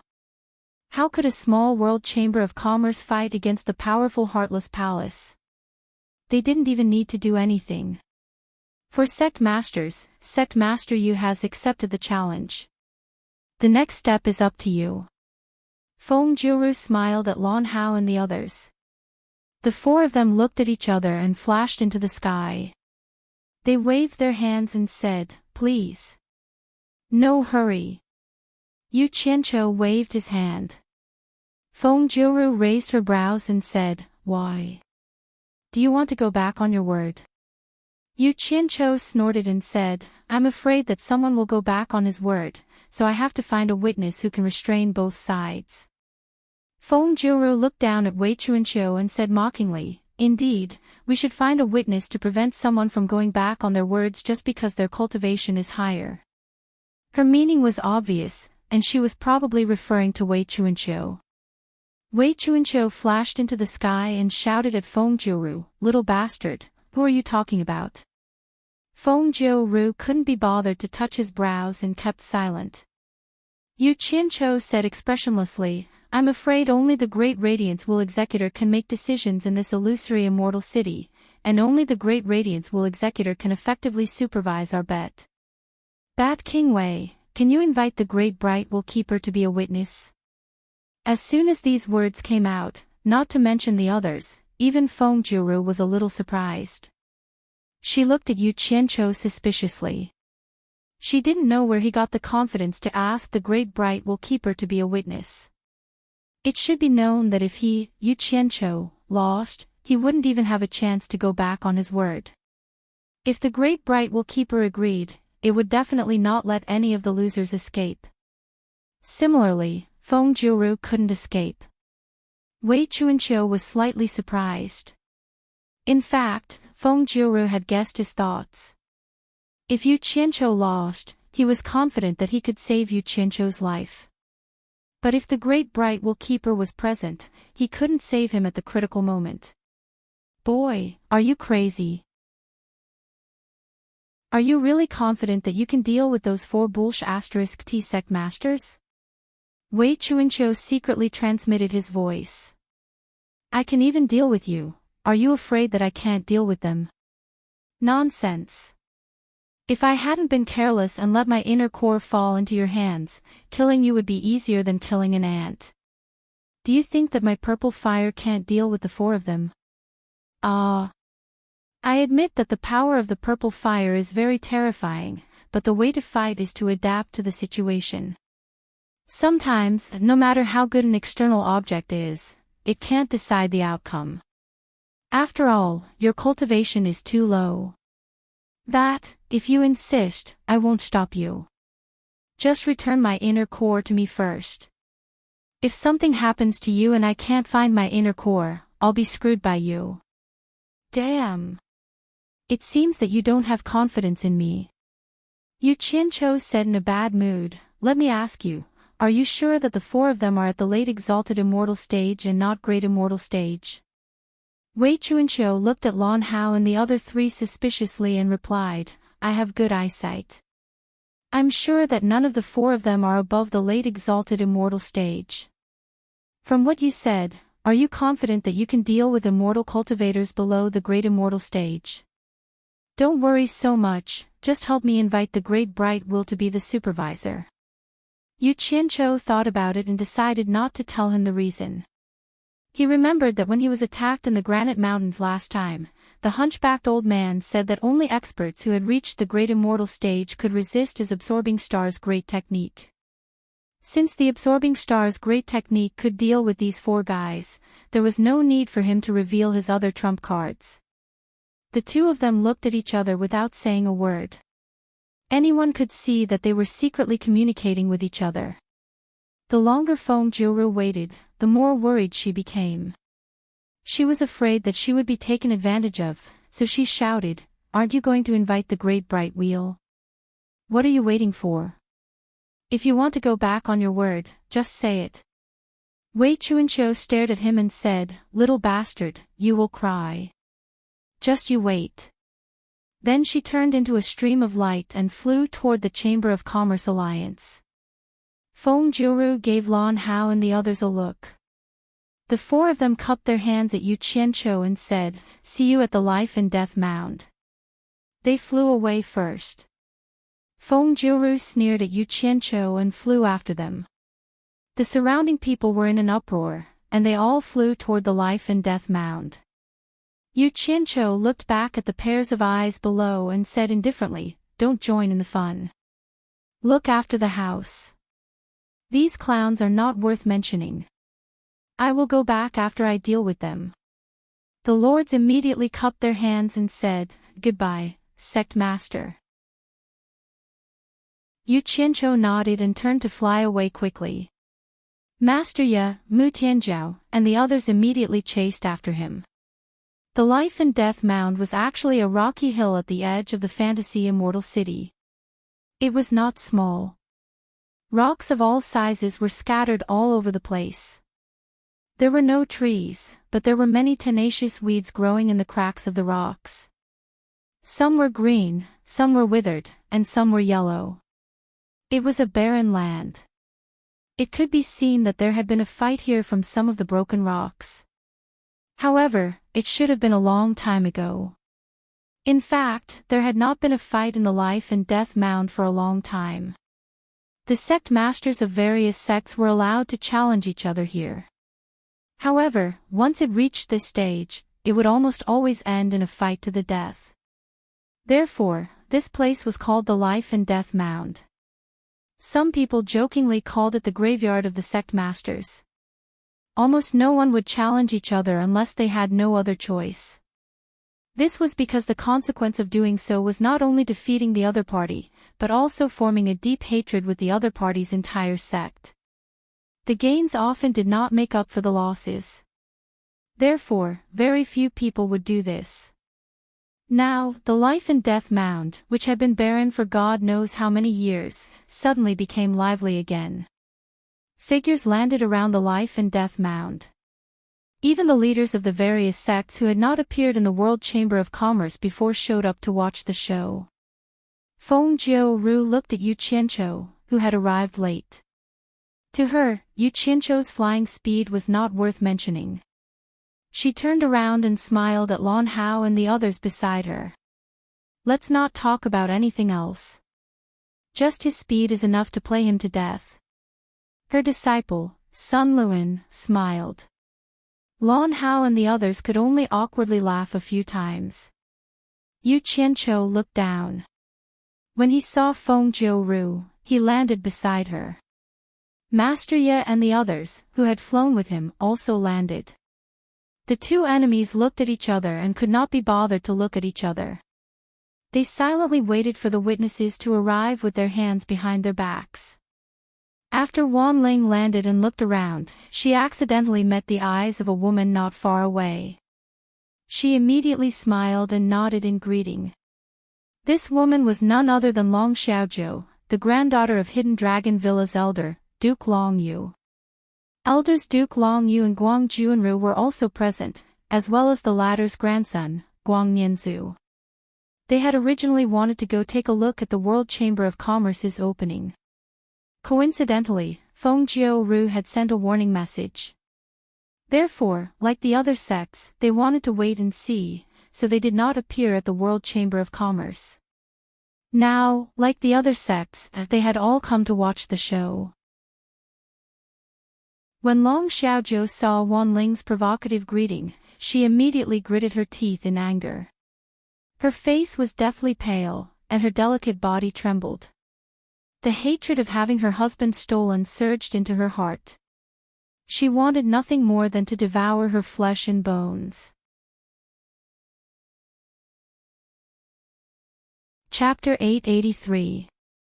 After all, Wan Ling and the others were standing not far from them. In addition, they came together with the attention-grabbing Yu Qianqiu and the others. The people of the Hidden Dragon Manor naturally saw Wan Ling and subconsciously noticed Long Xiaozhou's abnormal behavior. In the entire Hidden Dragon Manor, Guang Nianzu was the only one who did not dislike Wan Ling. If it was not for Wan Ling stealing his love, Long Xiaozhou would have been married a long time ago. She would not have had the chance to marry him. Jiu Air. Don't lose your composure and let others laugh at you. Duke Long Yu frowned and transmitted his voice. Guang Juanru sighed softly and turned her head to look elsewhere. Out of sight, out of mind. Long Xiaozhou tried her best to control her emotions. She no longer looked at Wan Ling, who was grinning and showing off her strength. Her gaze fell on Yu Qianqiu, who was standing with Feng Jiu-Ru. She bit her lips and no one knew what she was thinking. Just as everyone was waiting patiently, someone suddenly shouted, "They're here." Everyone looked in the same direction and saw a green flowing light and a golden flowing light shooting over at an unbelievable speed. In the blink of an eye, they flew over everyone's heads. They had no intention of stopping at the life and death mound and went far away in an instant. Everyone looked at each other. Many of them could tell that the two flowing lights were Wei Chuanqiu and the Great Bright Luin. However, what was strange was that the Great Bright Luin seemed to be chasing after Wei Chuanqiu. In terms of speed, it seemed that Wei Chuanqiu was slightly faster than the Great Bright Luin. Wei Chuanqiu. Stop right there. The Great Bright Luin's angry roar came faintly from afar. What happened? While everyone was confused and shocked, they saw a green and golden flowing light make a turn in the distant sky and fly back here. It was also at this moment that white crescent moons suddenly burst out from the golden light chasing after it. They circled around and strangled the green light with a thunderous momentum. More than a dozen moons drew strange arcs in the air as they chased after the green light that was rapidly escaping. Great Bright Luin, you actually played for real. Wei Chuanqiu's exasperated voice came from the sky. The two of them flew to the sky above the life and death mound once again. The green light that Wei Chuanqiu had transformed into did not seem to want to escape anymore. In an instant, the green flowing light flashed with a dazzling speed and created countless flowing light mirages. It shuttled back and forth and dodged the dozens of thunderous moon wheels. That miraculous speed of dodging caused everyone to gasp, and all of them sighed in their hearts. As expected of the Azure Wing Bat King that was skilled in speed in the immortal dimension. If it was any other person, that person would have probably perished beneath the lunar will that possessed shocking might. After a series of twists and turns, the dodging green light in the air found a gap and quickly teleported away. By the time everyone found Wei Chuanqiu, she was already hiding behind Mu Tianjiao, her clothes in a mess. She was wailing like a ghost and howling like a wolf. Wu Xiong's wife, on account that Yu Qianqiu is your friend, quickly tell this madman to stop. Mu Tianzhao looked at him speechlessly.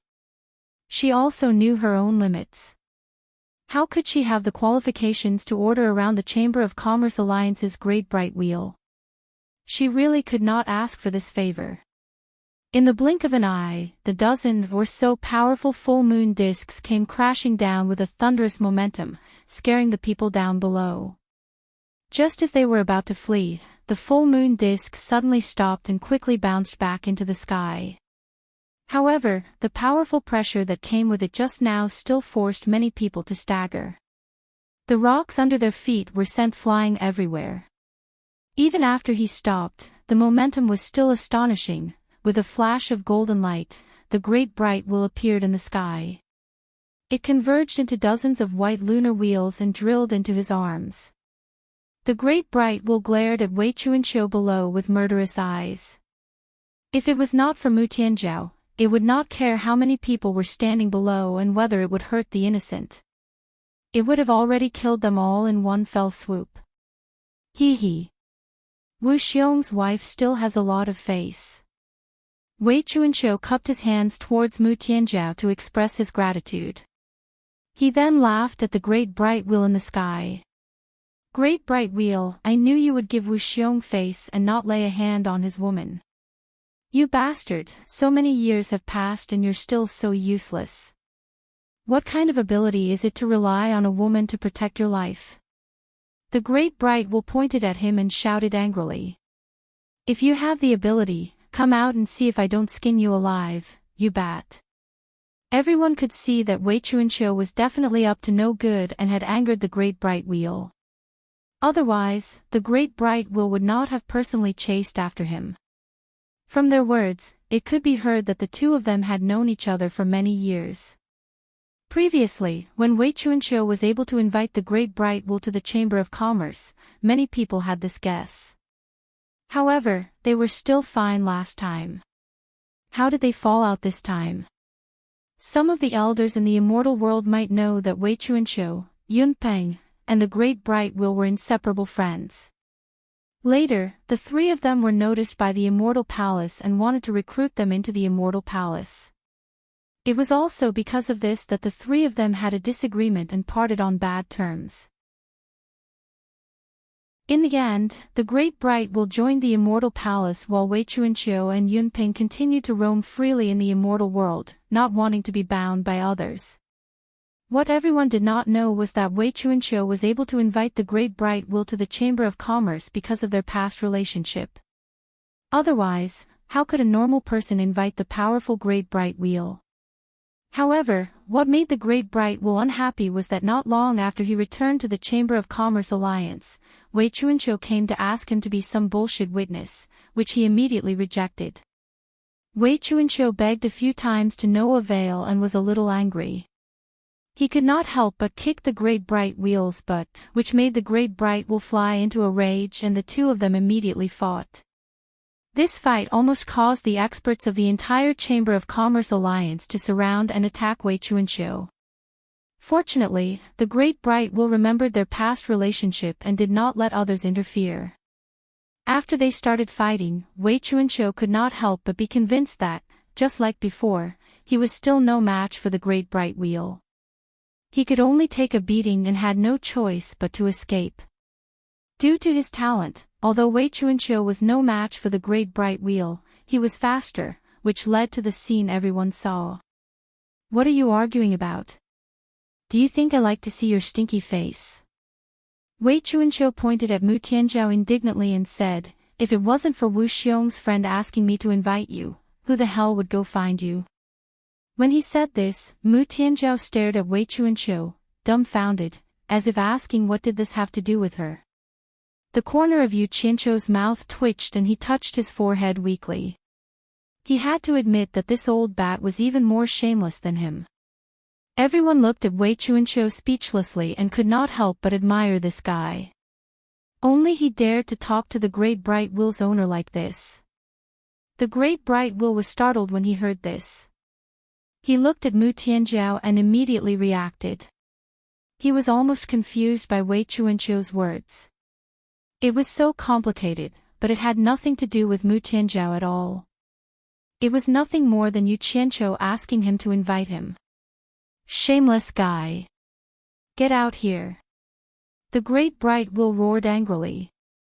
Wei Chuanqiu laughed and could not be bothered with him. He turned to Yu Qianqiu and said, Yu Qianqiu, I have already invited the person for you. As for whether he agrees or not, it is not something I can control. You guys do as you see fit.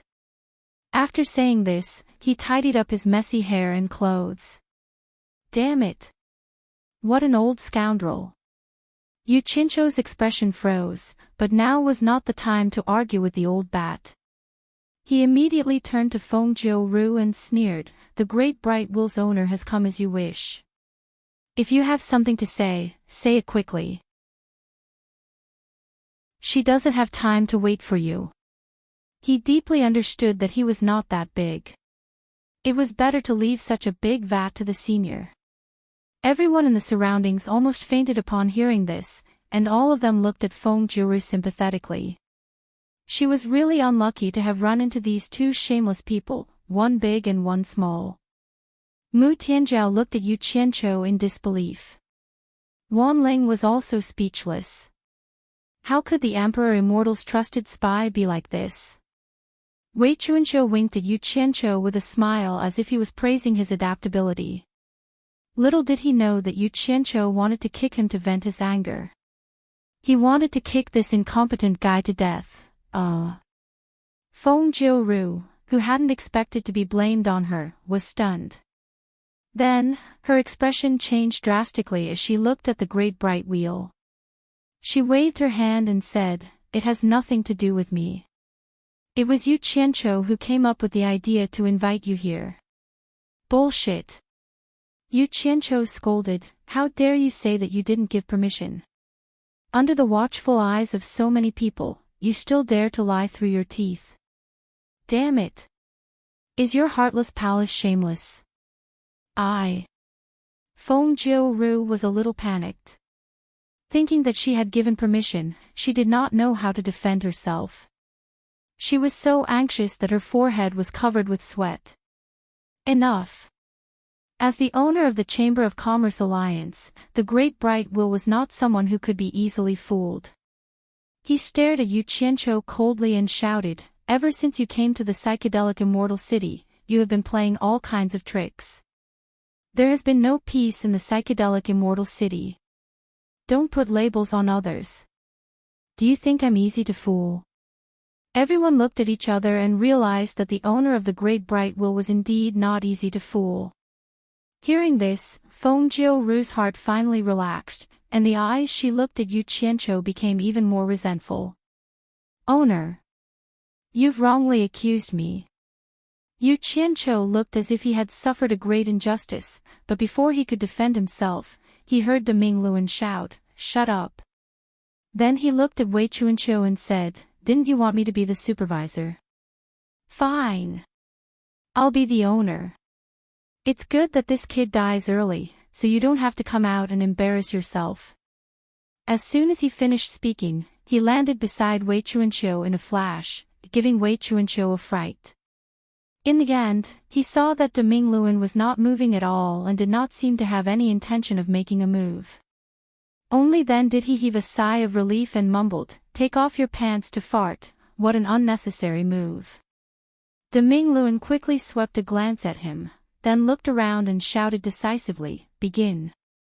The people at the side subconsciously moved a few steps away from the great bright wheel. The expression on Yu Qianqiu's face turned cold. He tilted his head to look at Feng Jiu and the others. He then flew directly to the center of the rocky hill. Chapter 884. This barren rocky hill was jokingly called the sect leader's graveyard. Who knew how many sect leaders had lost their lives here? The past had become history and the fallen could not be resurrected. Only the luxuriant weeds stubbornly took root here, giving this place some life. Very few sect leaders would come to this ominous place. But after many years, the story of this place was about to repeat itself. Yu Qianqiu stood quietly on a relatively flat rock, staring calmly at Feng Jiu-ru and the others. Suddenly, the wind became stronger, and the weeds between the rocks began to sway. They seemed to have sensed something, and the withered weeds flew into the air, and no one knew where they would land. Under Feng Jiu-ru's secret, almost frantic urging, Lan Hao and the others had no other choice. But before they came, the estrangement caused by the fight for sect leader had been resolved. They knew that even if they won, the experts of the World Commerce Association would not let them return safely to the 4 islands of Lake Light. But they had no choice. Feng Jiu-ru would not let them return safely either. Furthermore, she had threatened them with their families. Thus, they made an agreement among themselves. If any of the 4 of them were lucky enough to return, they would take the tokens of the sect masters of the 4 islands and restore the 4 islands to a single sect. At the same time, they would also entrust their families to them. Although the World Commerce Association allowed the sect leaders to challenge each other here, they did not allow a group fight.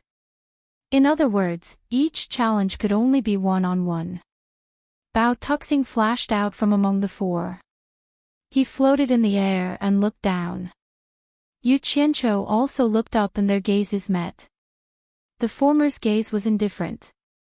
He clearly did not think it would be difficult to defeat Yu Qianqiu. Meanwhile, Yu Qianqiu's eyes were filled with fighting spirit. In fact, Yu Qianqiu knew that as long as he was vigilant, he could escape at any time and no one could catch him. But he also knew what today's battle meant. This was a hurdle for the World Commerce Association. If he escaped, it would be equivalent to losing, and the territory he had painstakingly built would be handed over to someone else. This was something he would never allow, so he would never run away from today's battle unless it was absolutely necessary. Since he accepted the challenge, he had to win. There were more than 300 pairs of eyes watching him from behind. As the number 1 expert in the world, he could not disappoint them. At the same time, he recalled the scene when he parted ways with Bai Changchun in front of the gate to the underworld. He had promised Bai Changchun that he would not let him down. Yu Qianqiu's clothes were fluttering in the wind. Suddenly, Du Karen's voice resounded in his ears, "Yu Qianqiu, be careful. The people of the 4 islands of Lake Light are proficient in the art of controlling water. Although I've never met them before, I'm sure they must have some tricks up their sleeves. Water manipulation technique." Yu Qianqiu immediately felt that his chances of winning had increased by a few notches. He shouted towards the sky, "Come." Wei Chuanqiu's small eyes immediately focused on it without blinking. She seemed a little nervous. De Mingluan tilted his head slightly to look at him. A trace of doubt flashed across his eyes. He looked at Yu Qianqiu with confusion. When Bao Tuxing saw that Yu Qianqiu did not have anything in his hands and was fighting him with his bare fists, his hand that was reaching for his storage bracelet stopped. He said indifferently, "The difference between our cultivations is too big.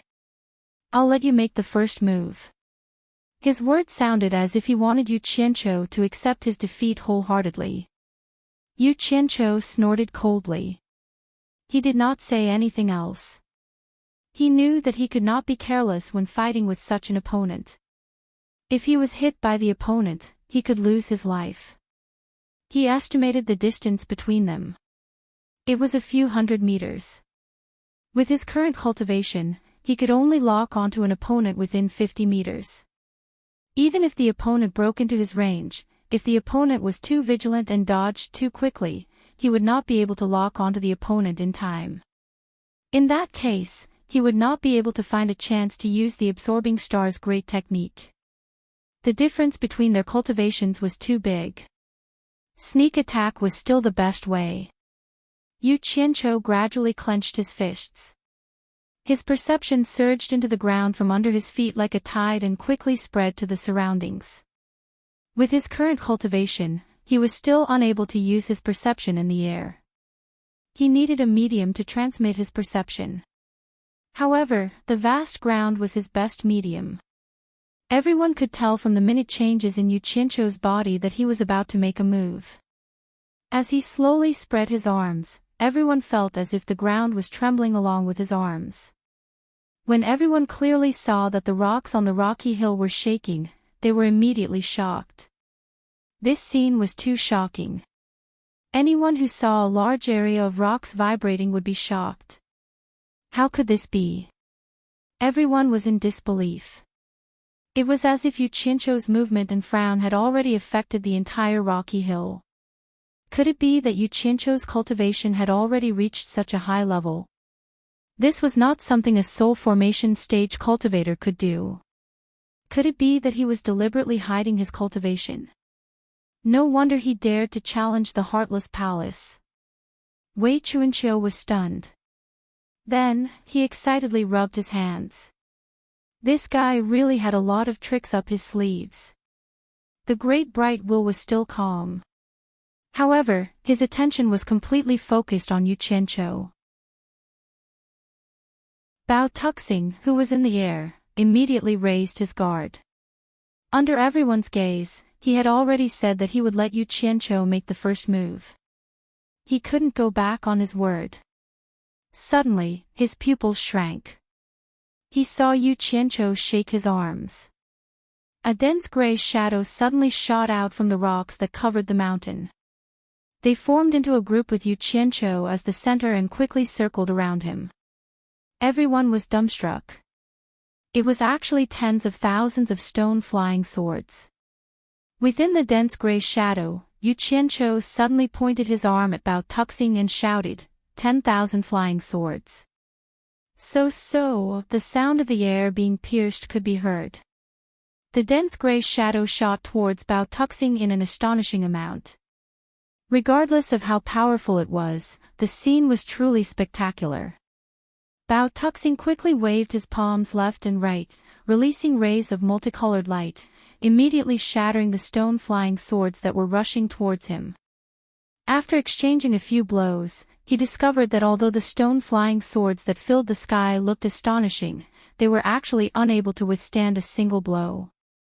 He immediately snorted coldly, I thought it was some kind of powerful move, so it's just a show. Now, it's my turn. His body turned into a silver stream of light in the air, and actually broke through the stone flying swords that were attacking him. He rushed towards Yu Qianzhou, and the hundreds and thousands of stone flying swords were unable to obstruct him at all. Such a small distance was covered in the blink of an eye. At the same time, the corner of Yu Qianzhou's mouth curled into a cold smile. The qi that he had set up in the air directly wrapped around Bao Tuxing, who had rushed down. He opened his claw in the air and exhaled, star-absorbing great technique. As soon as these words came out, Wan Ling, who had been watching quietly, felt her eyelids twitch. The scene of Tsang Lianqing and Chai Junlang's tragic deaths immediately appeared in her mind. Du Feng and the others, who had seen this move in the ruins of God, also watched the outcome with their mouths wide open. A cloud of white smoke suddenly burst out of the silver flowing light that was diving down at high speed, and a horrifying figure that looked like a mummy appeared. It let out a shrill howl of horror from its throat, waving its stiff limbs and desperately trying to flee for its life. However, his current speed was worlds apart from before. He wasn't much faster than the birds in the sky. Fancy? Then I'll show you how powerful I am. Yu Qianzhou shouted loudly, facing the empty air with his 5 claws. He formed a sword technique with 2 fingers, and pointed at the corpse that was fleeing in the air. The area around Yu Qianzhou immediately exploded like a series of cannons, and streaks of green light shot out from the stones on the ground, soaring into the sky. Over 100 streaks of green light quickly caught up to the fleeing corpse. With a burst of green light, it was turned into a hornet's nest in an instant. With a crisp, dang sound in the air, a storage bracelet was bounced by a green stream of light. Yu Qianzhou, who had one hand behind his back and one hand in the air, happened to grab it. Without even looking at it, he directly put it away. Almost at the same time, the hundreds of cyan streams of light returned to where they came from. With a series of peng-peng sounds, they surrounded Yu Qianqiu and shot into the ground, disappearing without a trace, leaving only smoke and dust floating in the air. Yu Qianqiu placed his hands behind his back and watched the corpse in the air fall to the ground indifferently. The stone flying swords that were still circling in the air adjusted their direction, and with a shwa-shwa sound, thousands of gray shadows shot down, and in the blink of an eye, all of them stabbed into the surroundings of Yu Qianqiu. The surging smoke gradually drifted away, and Yu Qianqiu's figure appeared in everyone's line of sight again. From beginning to end, Yu Qianqiu stood on the stone and didn't move at all. Among the tens of thousands of stone swords, he looked back, stared at Feng Jiu-Ru, and said indifferently, "Next." The unshakable momentum of the wind and clouds was not weaker than that of a grandmaster of a generation. Feng Jiu-Ru was inexplicably frightened by his gaze, and everyone was stunned. No one thought that Yu Qianqiu's methods would be so terrifying. Although the momentum of the tens of thousands of swords was terrifying, it was still not comparable to the palm that could directly turn Bao Tuxing into a dried corpse. If that palm was aimed at them, everyone shuddered at the thought of it. It was too terrifying. After Master Ye's generation recovered from the shock, they all looked at Shui Mingqing's generation with questioning eyes. Shui Mingqing and the others nodded slightly, indicating that this was the star-absorbing great technique that Yu Qianqiu had used to kill the disciples of Heartless Palace in the ruins of God. However, when a few elders secretly asked a few juniors about the 10,000 swords, they all expressed that they didn't know. This was the first time they had seen Yu Qianqiu use it. Although Wei Chuanqiu had been with Yu Qianqiu for a long time, it was the first time she had seen Yu Qianqiu use such a terrifying star-absorbing great technique. When she thought about how this guy had so many powerful killing moves hidden on him, she couldn't help but feel her scalp tingle. "Wei Chuanqiu, what is going on between you and this Yu Qianqiu?" The Great Bright Will calmly asked. "What do you mean, what is going on?" Wei Chuanqiu came back to his senses and asked in confusion. The Great Bright Will slowly turned his head to look at him, and with a cold gaze, he said word by word, "Don't play dumb with me. Didn't you remember anything from Yu Qianqiu's 10,000 swords? It seems that I need to remind you." Myriad Swords Demon Monarch. Chapter 885. Wei Chuanqiu was startled, and immediately thought of the demon monarch who terrorized both the immortal and netherworld. At that time, his cultivation was still shallow, and he did not have the qualifications to intervene in the war. However, he had witnessed the scene of the battle, and he still felt a lingering fear when he thought of it. Looking at Yu Qianqiu standing in the midst of the swords and smiling coldly, the scene of the swords just now did indeed give people a sense of déjà vu. This scene seemed to have been seen by the demon monarch who rode on the divine dragon. This matter can be big or small. You better explain it clearly, or else it will not benefit either of us, especially you and Yunpeng. De Mingluan warned him. Wei Chuanqiu looked at him and replied sarcastically, "What do you mean by big or small? You can't be suspecting that Yu Qianqiu is related to the demon monarch of 10,000 swords, right? Didn't the demon monarch of 10,000 swords already die in the hands of Jin Tai? What nonsense are you thinking about?" "I cannot think too much, but can you guarantee that the immortal emperor will not think too much?"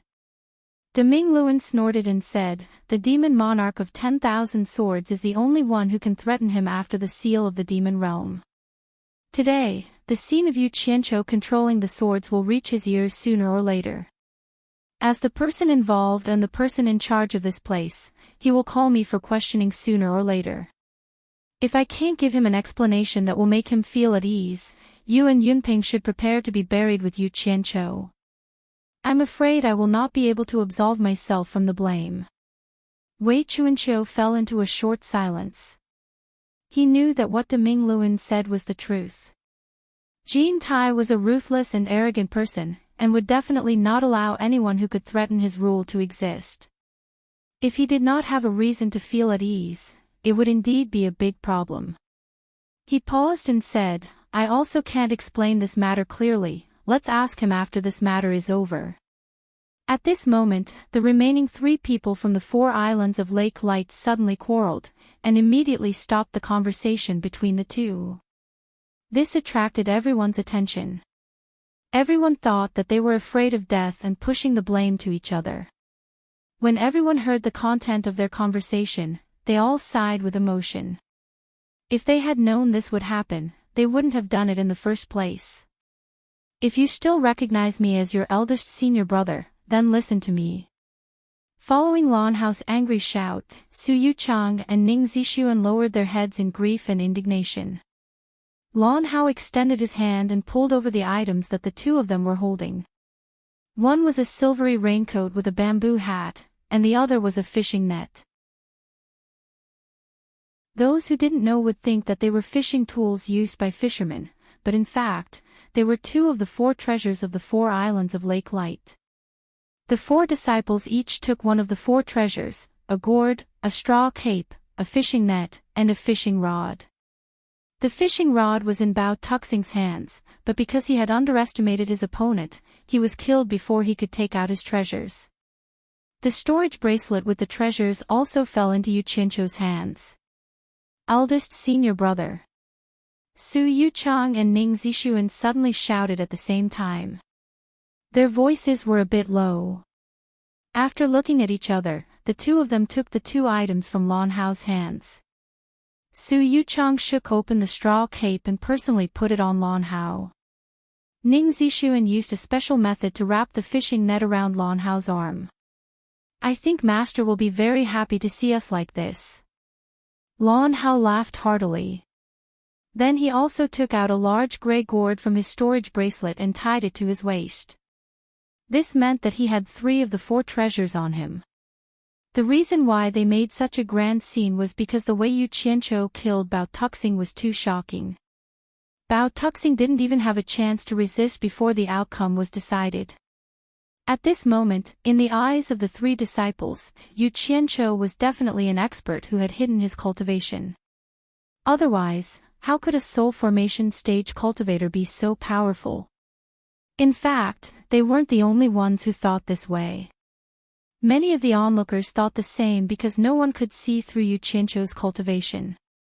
When the rabbit dies, the fox grieves, and the disciples let go of their previous enmity, so they all took out their treasures and focused them on one person. They felt that this was the only way they could defeat Yu Qianqiu.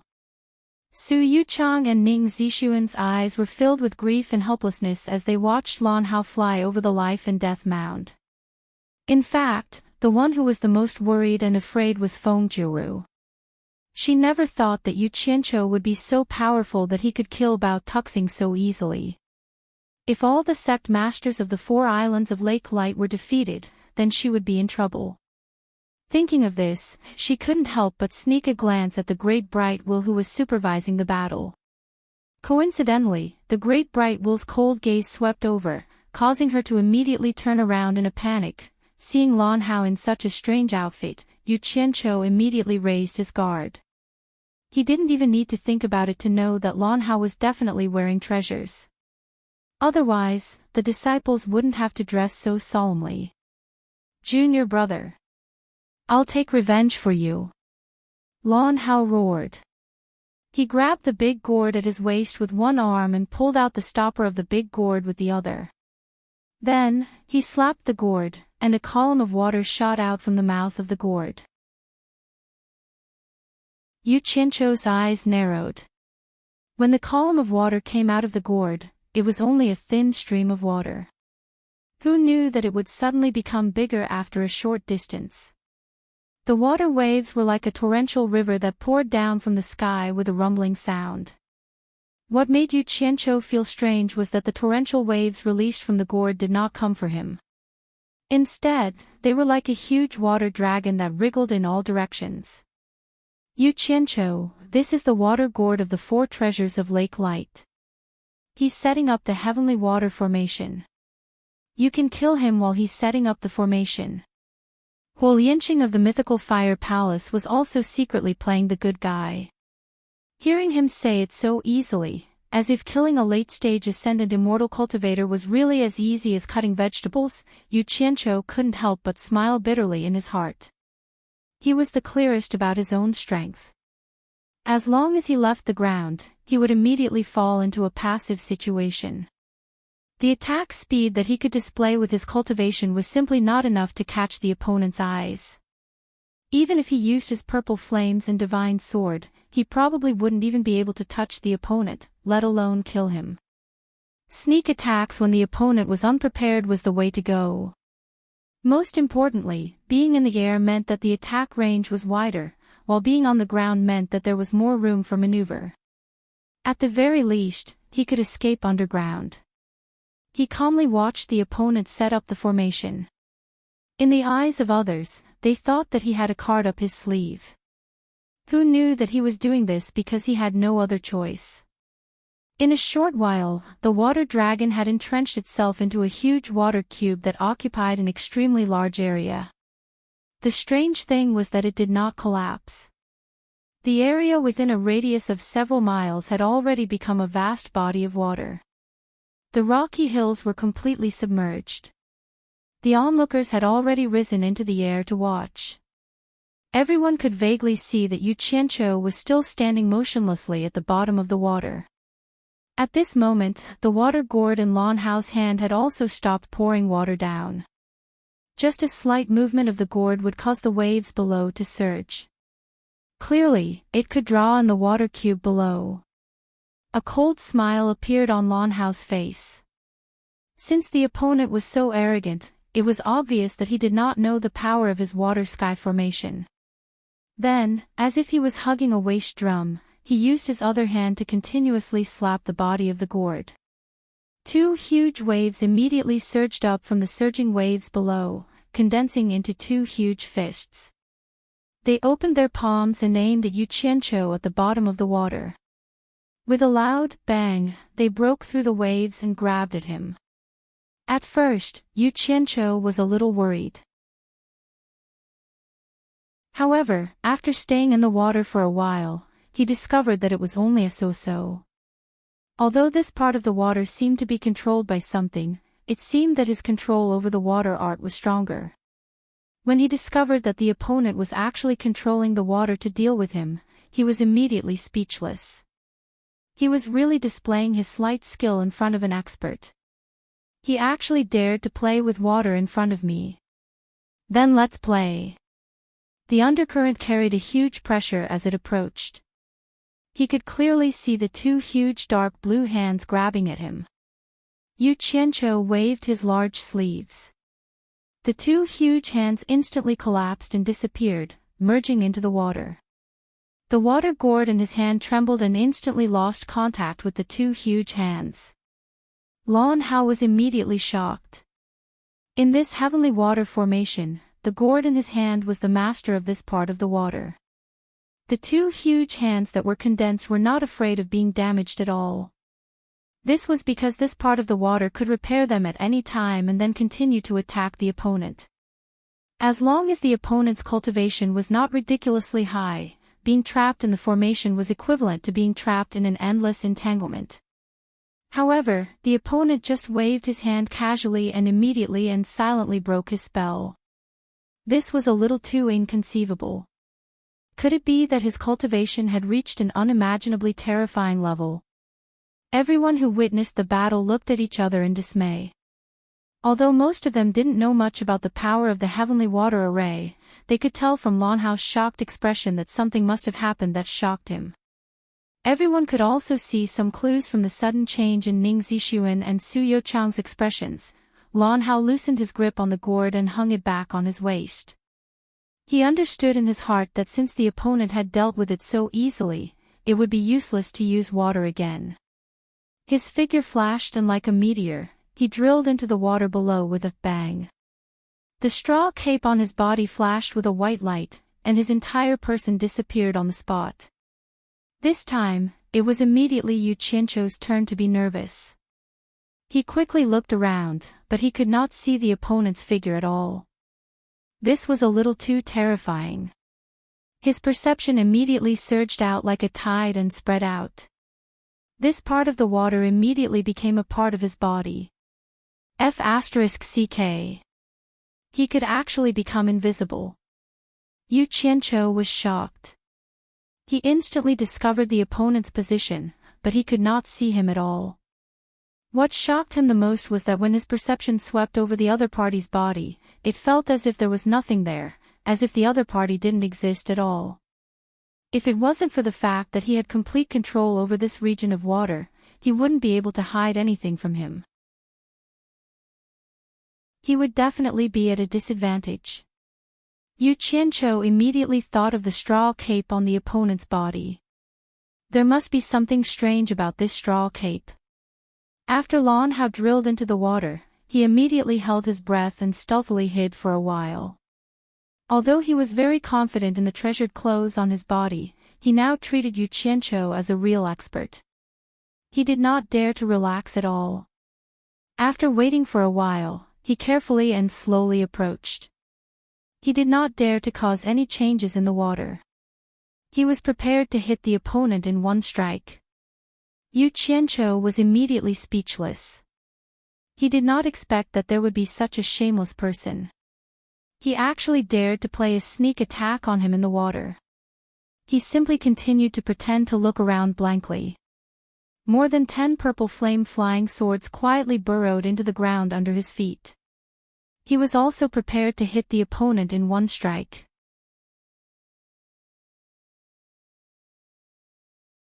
Chapter 886. Both of them were prepared for a sneak attack. One was sneaky, while the other pretended not to know. They got closer and closer to each other. Lan Hao had a water splitter in his hand, which he hid under his straw cape. Because of the ripples in the water, everyone could not see clearly, but they could vaguely see Yu Qianqiu looking around blankly.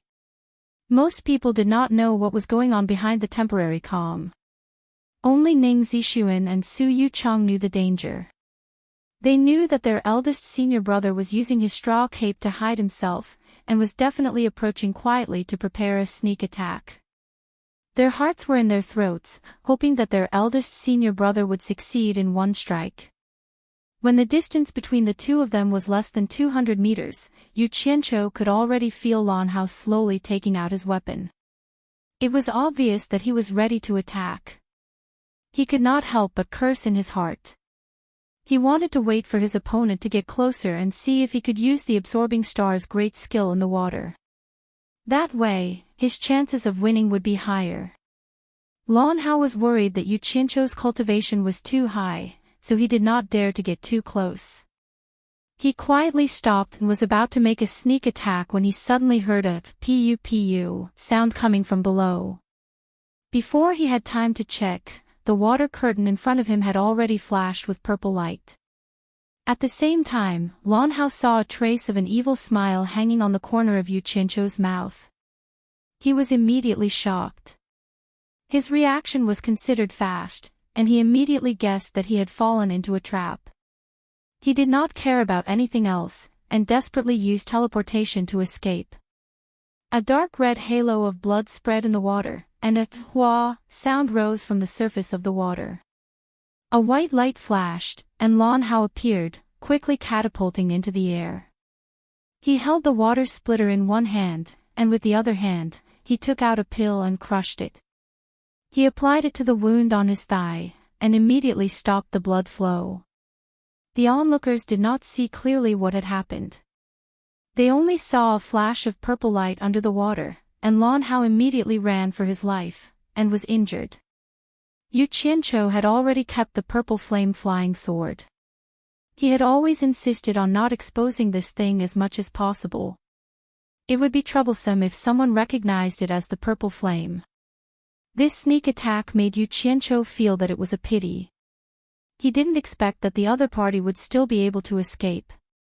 Although the other party had kicked him in the leg, for an immortal cultivator, it probably wasn't a big deal. The key thing was that the other party didn't hurt his vital parts. However, this also made Yu Qianqiu realize that his judgment was correct. Based on the opponent's cultivation and reaction speed, it would be difficult for him to hurt him. If he had followed up with a purple flame berserk explosion after injuring his opponent, he should have been able to finish him off. However, if he had done that, the chances of his purple flames being recognized would have greatly increased. This was a risk that was not easy to take. At that moment, Lon Hao, who was floating in the air, had a look of bewilderment on his face. He did not expect to be discovered by the other party even though he was wearing the invisibility cloak. This undoubtedly proved that the other party's cultivation base was very high. But the strange thing was that the speed of the purple flying swords that attacked him just now was a bit slow. Otherwise, he wouldn't have been able to react at such a close distance. How could the speed of the flying swords with such high cultivation be so slow? Could it be that the other party intended to let him go? That was not possible. Since he couldn't figure it out, he simply didn't want to think about it. At this point, he already had no way out. Even if he didn't want to fight, he had to fight. Lon Hao's left arm shook, and the fishing net that was wrapped around his arm burst out with a multicolored light. Like thousands of strands, it expanded and stretched infinitely. With a schwa sound, it scattered into the water below. Yu Qianqiu almost didn't have time to react. He found himself surrounded by a rapidly pouncing net that was rapidly shrinking towards him. Without saying anything further, he directly burrowed into the ground and emerged from the periphery of the net that was surrounding him.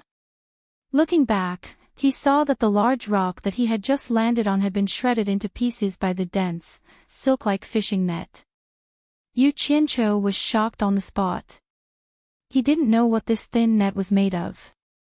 It was actually so sharp that it could cut through rocks like tofu. If he had been careless just now, the consequences would have been unimaginable. Lon Hao, who was in the air, could see the situation underwater more clearly than anyone else. Furthermore, this area of water was connected to the treasured gourd, so he could clearly sense the changes in the water through the gourd. Otherwise, he might have injured more than one leg when he was running for his life just now. However, once he saw it clearly, he was shocked. He had seen people burrow into the ground, but he had never seen someone burrow into a rock. He thought that his eyes were playing tricks on him, but reality was reality. The net that he had cast did not catch the other party at all. The fishing net that had retracted after a single strike quickly exploded into thousands of strands again and burrowed into the water. In the blink of an eye, it had once again enveloped Yu Qianqiu. Yu Qianqiu immediately felt a toothache. This thing's ejection speed was really fast. To be honest, it wouldn't take him much effort to break this net. However, it would be a pity to destroy such a miraculous treasure. Left with no choice, he resisted the urge to burrow into the rubble to hide. As soon as he dove into the rubble, Yu Qianqiu cursed inwardly. His opponent had played with him to the extreme. This net had actually sunk more than 10 meters into the ground. Even the person and the rock were wrapped up like a dumpling. They were coming at him from all directions. The holes in the net were also very small, so it was impossible to burrow through even if he wanted to. Damn it! I don't care about this stupid net. Yu Qianqiu gritted his teeth. Just as the fishing net was about to wrap around him, a purple light exploded from his body, and the fishing net that was coming at him was instantly reduced to nothingness. Lon Hao immediately sensed that the treasure had been damaged. In a great shock, he hurriedly retracted his net. However, he saw that the rapidly retracting fishing net had wrapped around a rock.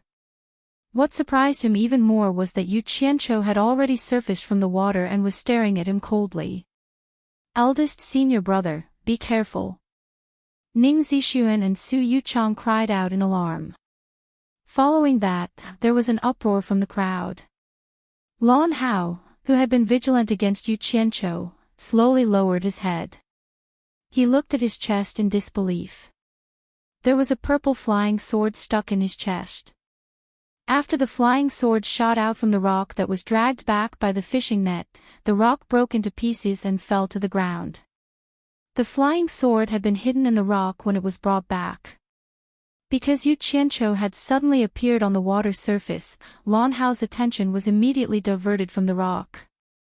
That was why he was in such a predicament. Otherwise, there was still a chance that he could have avoided it. At this moment, Lan Hao suddenly felt a burst of heat from the flying sword stuck in his chest. In an instant, his heart was turned into ashes. Lan Hao could not suppress the burning pain in his heart. His blood qi surged and he spat out a large lump of viscous blood. His eyes were wide open as he pointed at Yu Qianqiu and stuttered, "You cheated, shameless." His body was already swaying in the air, and it looked like he could not stand any longer. "I'm not cheating, I'm just playing with you." Yu Qianqiu snorted coldly and said, "Instead of being a good sect master, you listen to that old dog's instigation and go against me. You should know that killing you is a piece of cake. If I didn't want to play with you, how could you have lived until now?" After he finished speaking, as if to prove his words, Yu Qianqiu landed lightly on the water surface. The moment his feet touched the water surface, a pure white frost immediately condensed on the water surface. Caw caw, the sound of ice rapidly forming rang out. Starting from under Yu Qianqiu's feet, the pure white frost quickly spread in all directions. The surrounding temperature dropped rapidly, as if the last bit of warmth that existed in this world had disappeared, leaving behind only a bone-piercing cold. In just a moment, the water cube that was surging with waves just a moment ago had already turned into a huge block of ice. A huge block of ice that took up a radius of several miles. Although the sun was blazing in the sky, the surrounding temperature was frighteningly low. The change in temperature was so huge that even these immortal cultivators could not help but shiver. Looking at the world of ice in front of them, everyone could not help but let out a breath of cold air. Each and every one of them was dumbfounded, almost thinking that it was an illusion. Yu Qianqiu stood on the crystal-clear ice surface. On the surface, he looked calm, but in his heart, he was secretly rejoicing that it was just right. This was already the limit of his current cultivation, that he could turn water into ice. What surprised him the most was that when he was absorbing the surrounding temperature just now, he could faintly feel the existence of a weak purple fire element in the air. This made him fall into deep thought. Since the purple fire was the energy that supported the operation of this world, could it be that the reason why he could not see it normally was because the purple fire existed in a scattered form throughout this world? Lan Hao, whose heart meridians had been destroyed, finally could not hold on any longer. A bitter smile appeared on his face. He now believed that Yu Qianqiu was indeed playing with him. Otherwise, he would have turned the water into ice from the very beginning, and he would not have been able to play with the water at all. The difference in strength between the two of them was too great. Lan Hao closed his eyes, tilted his head, and fell straight down, smashing into the thick ice with a bang. Yu Qianqiu waved his hand, and the purple fire flying sword stuck in Lan Hao's chest flew back into his sleeve. Then, he slowly walked over and put away the treasures and storage bracelet on Lan Hao's body. The surrounding crowd also landed on the huge block of ice. Many of them even squatted down to touch it, and found that it was indeed a solid block of ice. It was definitely not an illusion. There were still 3 people floating in the air. Feng Jiuru's face turned pale, and now she finally believed that she had done a stupid thing. Ning Zixuan and Su Yuchang watched helplessly as Yu Qianqiu took away their eldest senior brother's belongings. The two of them almost simultaneously cast resentful gazes at Feng Jiuru. If it weren't for her, they wouldn't have ended up like this. The two of them looked at each other, nodded, and then shouted in unison, "We admit defeat." After that, they immediately fled together. Feng Jiuru was shocked as if she had been struck by lightning. She suddenly turned around and shouted anxiously, "Stop! It's not over yet, stop!" Seeing that she could not stop the two of them, she immediately turned into a blue light and chased after them. However, a moon suddenly appeared in the sky and directly bounced the blue light back. "Feng Jiuru, do you think I'm just a decoration?" If you want to leave, fulfill your bet first. The voice of the great bright will sounded in the sky. The blue light appeared, and Feng Jiuru immediately cupped her hands toward the great bright will standing on the ice and pleaded, Master. It's not over yet, the two of them haven't finished yet, I'll call them back now. The great bright will appeared in the sky in an instant, and with a wave of his hand, the moon retracted into his sleeve. Then, he put his hands on his abdomen and said indifferently, They have already admitted defeat, what else is there to compete for?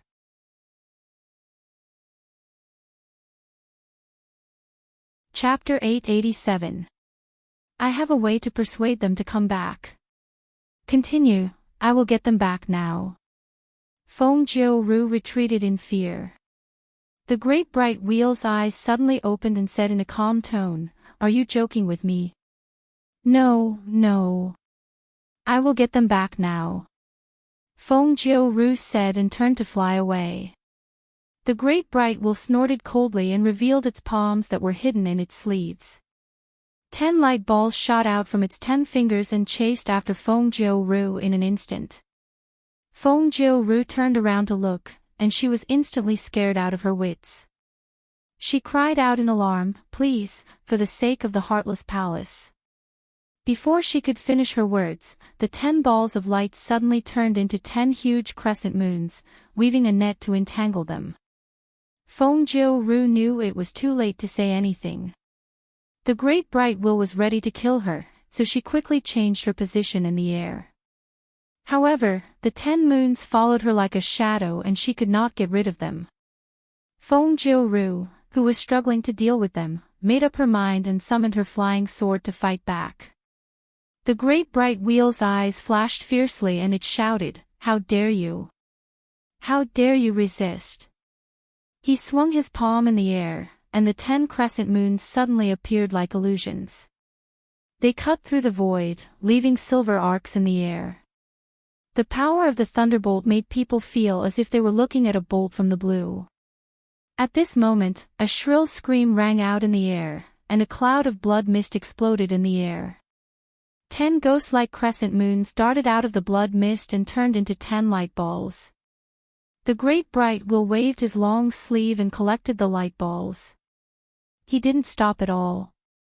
Leaving behind a cold snort, he turned into a golden light and disappeared into the distance. This scene caused everyone to go silent like cicadas in the winter. Especially the expressions of the elders of the various sects that held down the fort here. They'd never imagined that the damning will would actually be so formidable, and it would kill Feng Jiuru in a fit of rage in an instant. In comparison, killing the elders was not a problem. The terror of the great bright will suddenly press down on everyone's hearts like a mountain. Even Wei Chuanqiu was slightly absent-minded. He was immersed in the demonic transformations of the 10 full moons. Putting himself in Wei Chuanqiu's shoes, he realized that it was actually difficult for him to resolve it with his own movement techniques. Only now did he understand that Deming Luan had shown mercy when it attacked him. Otherwise, he would have been in deep trouble. Before the pieces of flesh and blood in the air could fall to the ground, Yu Qianqiu immediately dashed over.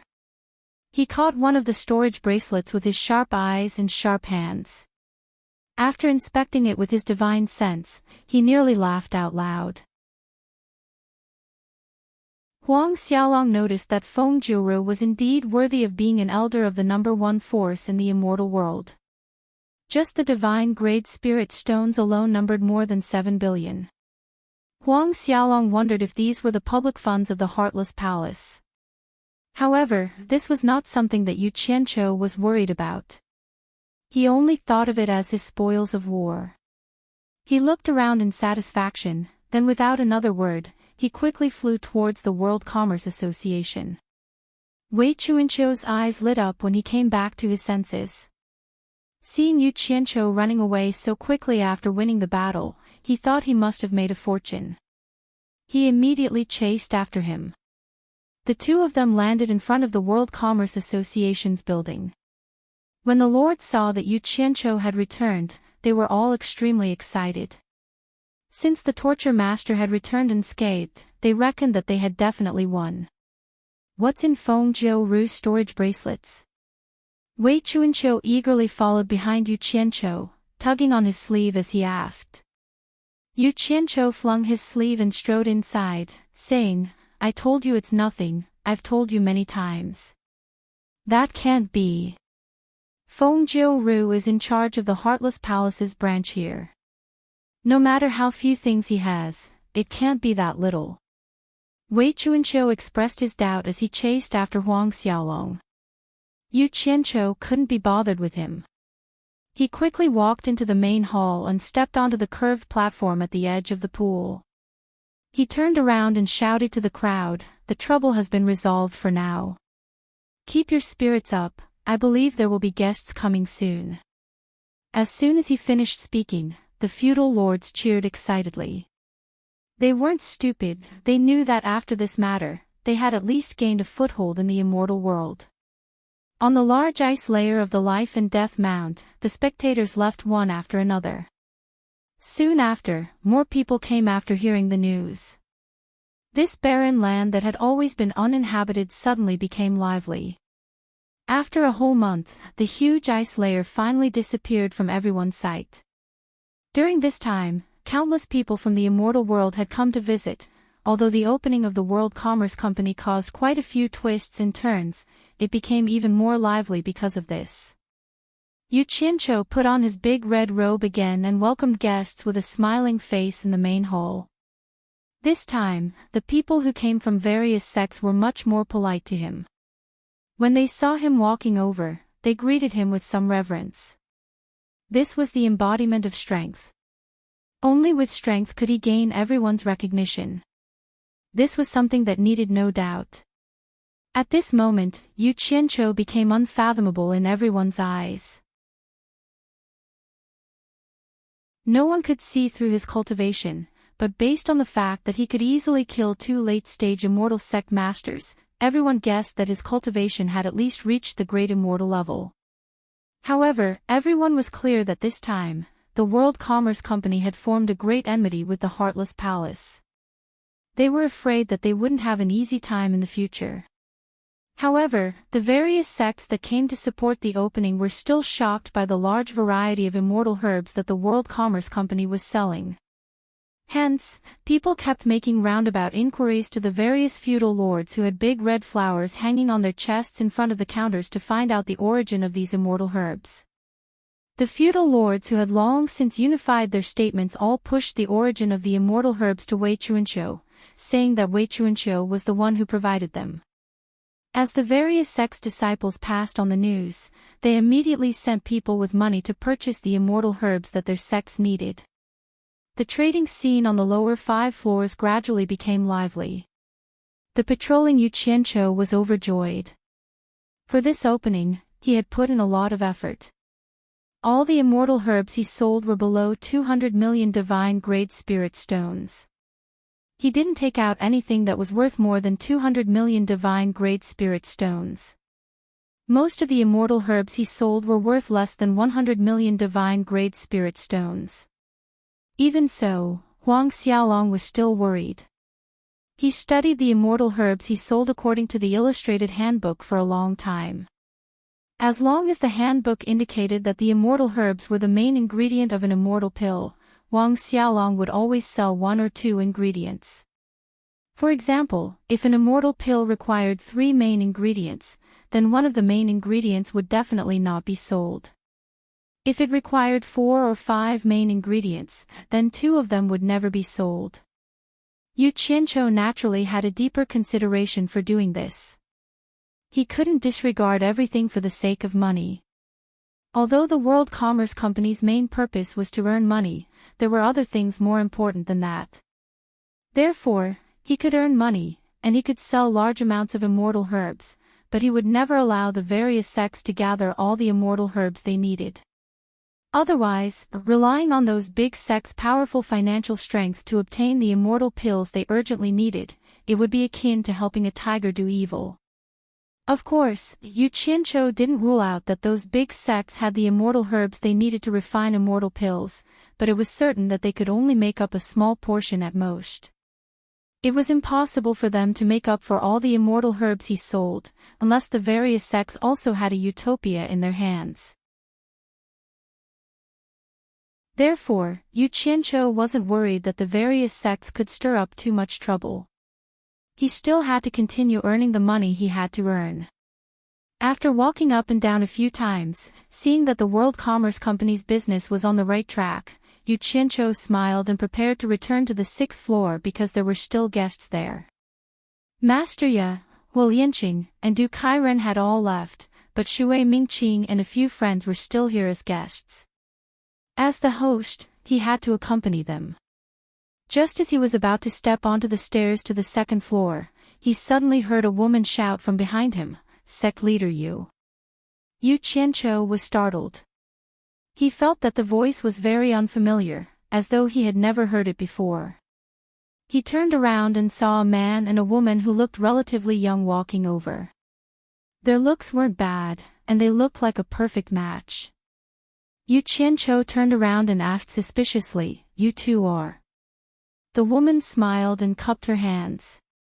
"I'm Long Xiaozhou, and Hidden Dragon Villa's elder Long Yugong is my grandfather." The man also cupped his hands and said, "I'm Ancestor Guang Nian, and Hidden Dragon Villa's elder Guang Juanru is my grandfather." "Oh. Excuse me. So it's the Hidden Dragon Villa's elder's grandson and granddaughter." Yu Qianqiu cupped his hands politely as though he had heard of their great names for a long time, but he was muttering in his heart. He had heard of Hidden Dragon Villa, but he had never heard of these two old fellows. He didn't know if these two little fellows were real or not. Liars often appeared in this kind of lively occasion. Thus, he was somewhat on guard in his heart, but he still wore a smile on his face as he asked, "May I know why the two Hidden Dragon Villa's great disciples have come to find me?" Long Xiaozhou smiled and took out a gift box, saying, "The two of us have come under orders to represent Hidden Dragon Villa to congratulate the World Commerce Association on its auspicious opening and prosperous business." Guang Nianzhu glanced at her. Orders were fake. It was true that she had pestered Long Yugong for half a day to agree, but he was sent to supervise her, afraid that she would see people she shouldn't see and cause trouble that she shouldn't. With a gift to receive, Yu Qianqiu was naturally happy, but he also felt that it was a little strange. He had never interacted with Hidden Dragon Villa before, so why would they come to give him a gift? Could it be that they had sharp eyes and saw that the World Commerce Association had a bright future, so they took the initiative to make friends? "Then I'll thank your villa for their good intentions."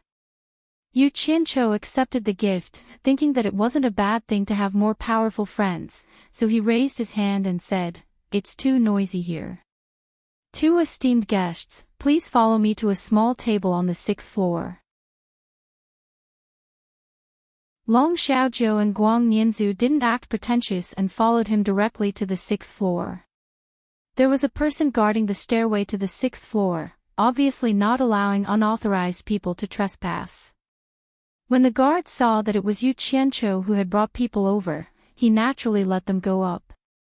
Once the three of them went up to the 6th floor, they were immediately isolated from the noise downstairs.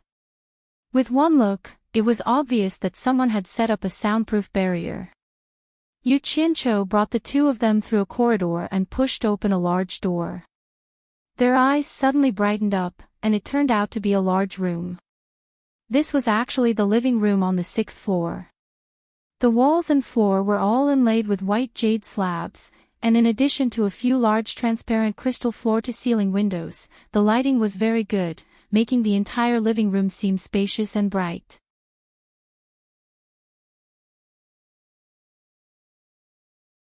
Chapter 888.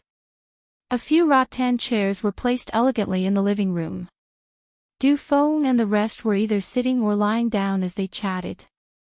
Beside the transparent crystal window, there were 2 pots of devil's ivy. Wan Ling was standing there, curiously pulling the 2 ropes on the shutter to study it. One side of the shutter was constantly rolled up and down by her. Mu Tianzhao leaned back on a rattan chair and touched the armrest with both hands. She chuckled and said, "The simple furnishings in this living room reveal a unique elegance of craftsmanship. It's really rare. I wonder which refined scholar decorated it. Unique and unique elegance. Hui Yunlong propped up his upper body from the slightly elastic rattan chair and looked around. He chuckled and said, a few worthless rattan chairs in an empty living room is considered elegant. Forgive my poor eyesight, but I really can't tell. But this is the first time I find this rattan chair to be quite comfortable. It's not that hard and it's also breathable. Du Feng rolled his eyes and shook his head. Didn't you notice that I feel much more relaxed after entering this place? Ah. Hui Yunlong looked at himself and realized that he was lying down. He immediately sat up and smiled awkwardly. It seems so. This is called artistic conception. It can make guests feel at home. You won't understand even if I explain it. Du Feng waved his hand in disdain. Mu Tianjiao couldn't help but smile. Hui Yunlong glared at her and wanted to argue, but he noticed that Yu Qianqiu had brought 2 people over. Yu Qianqiu walked to the center and pointed at the 2 people he brought. He said, let me introduce them. They are friends from Hidden Dragon Manor. Do you know them? Long Xiaojiu. Guang Nianzu. The 2 people cupped their hands and introduced themselves. Wan Ling, who was standing by the window, walked over and smiled. I didn't expect Miss Long to be here. Guang Nianzu's expression changed when he saw Wan Ling. He looked at Long Xiaojiu worriedly. However, Long Xiaojiu's expression only changed slightly. Then, she smiled and said, Miss Wan, we meet again. Shui Mingqing and Mu Tianjiao smiled and nodded to greet the 2 newcomers. Du Feng and Hui Yunlong, on the other hand, looked at each other. Both of them had heard of the story of Wan Ling and Long Xiaojiu. These 2 were enemies. How did they meet here? Hee hee. It's good that you know each other. Everyone, sit down. Yu Qianqiu smiled and invited everyone to take a seat. After he sat down, he looked around and asked Mu Tianjiao curiously, where are the 2 people protecting you? He was asking about the 2 golden-robed men who were protecting her. I don't need anyone's protection here. I've invited them to stay at the Chamber of Commerce Alliance for the time being. Mu Tian smiled. Yu Qianqiu clicked his tongue and said, Miss Mu is no longer the same as before. She is protected by the people of the Immortal Palace wherever she goes. I'm so envious. Hui Yunlong and Du Feng looked a little embarrassed when he said that, so he couldn't go on. Mu Tianjiao was well aware of this. She pointed at the furnishings in the living room and changed the topic. I wonder who decorated this living room. It's quite elegant. If it's convenient, introduce it to me so I can learn from it. Elegant. Yu Qianqiu waved his hand disapprovingly and said, I'm just afraid of trouble. To save money, I just found a few chairs and threw them here. They're not elegant at all. Hee hee. I knew it. Hui Yunlong laughed and slapped his leg.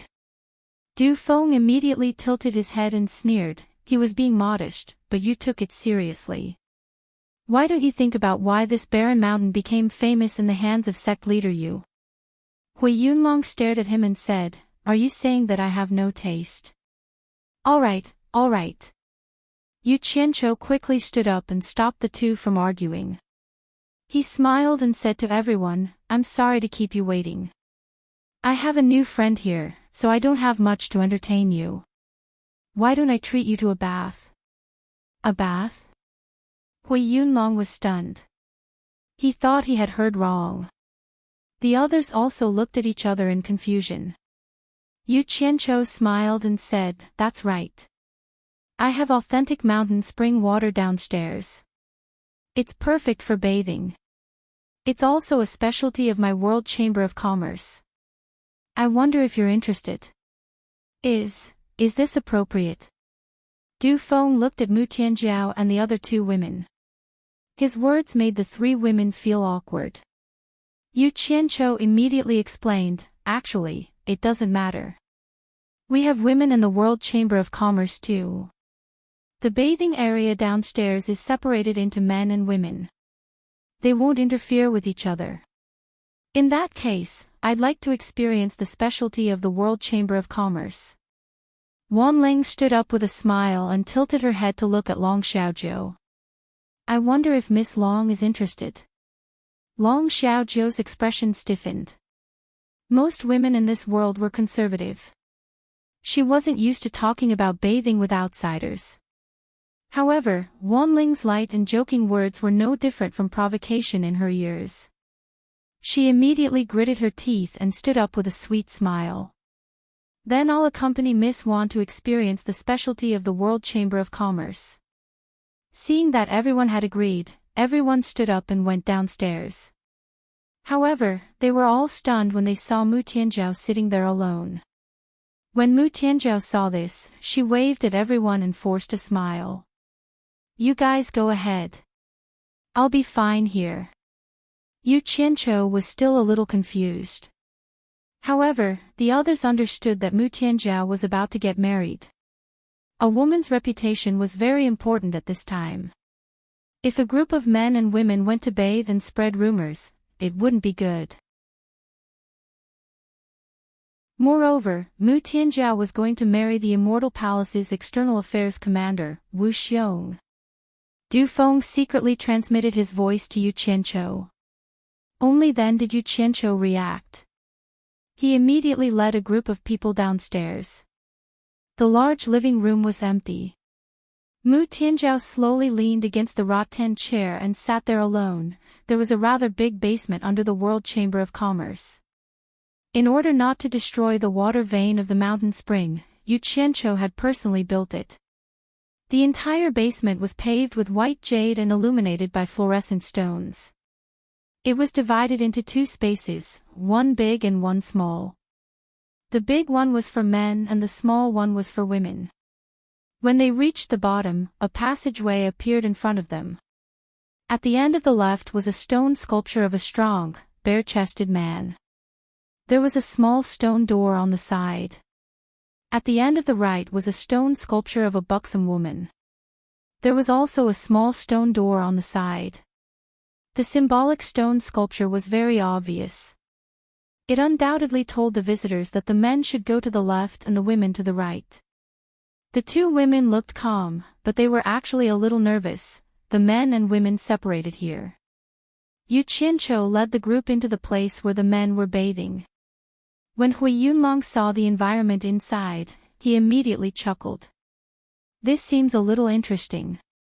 This was a circular space with a jade stone pool in the middle. The water in the pool was clear. The most attractive thing was that around the pool, there were 10 graceful and beautiful girls kneeling, standing, or lying on their sides. They were all stone sculptures with different movements. The only thing they had in common was that each of the 10 beautiful girls was holding a bottle and pouring water into the pool. This was where the clear spring water in the pool came from. At the same time, there were hidden grooves at the edge of the pool.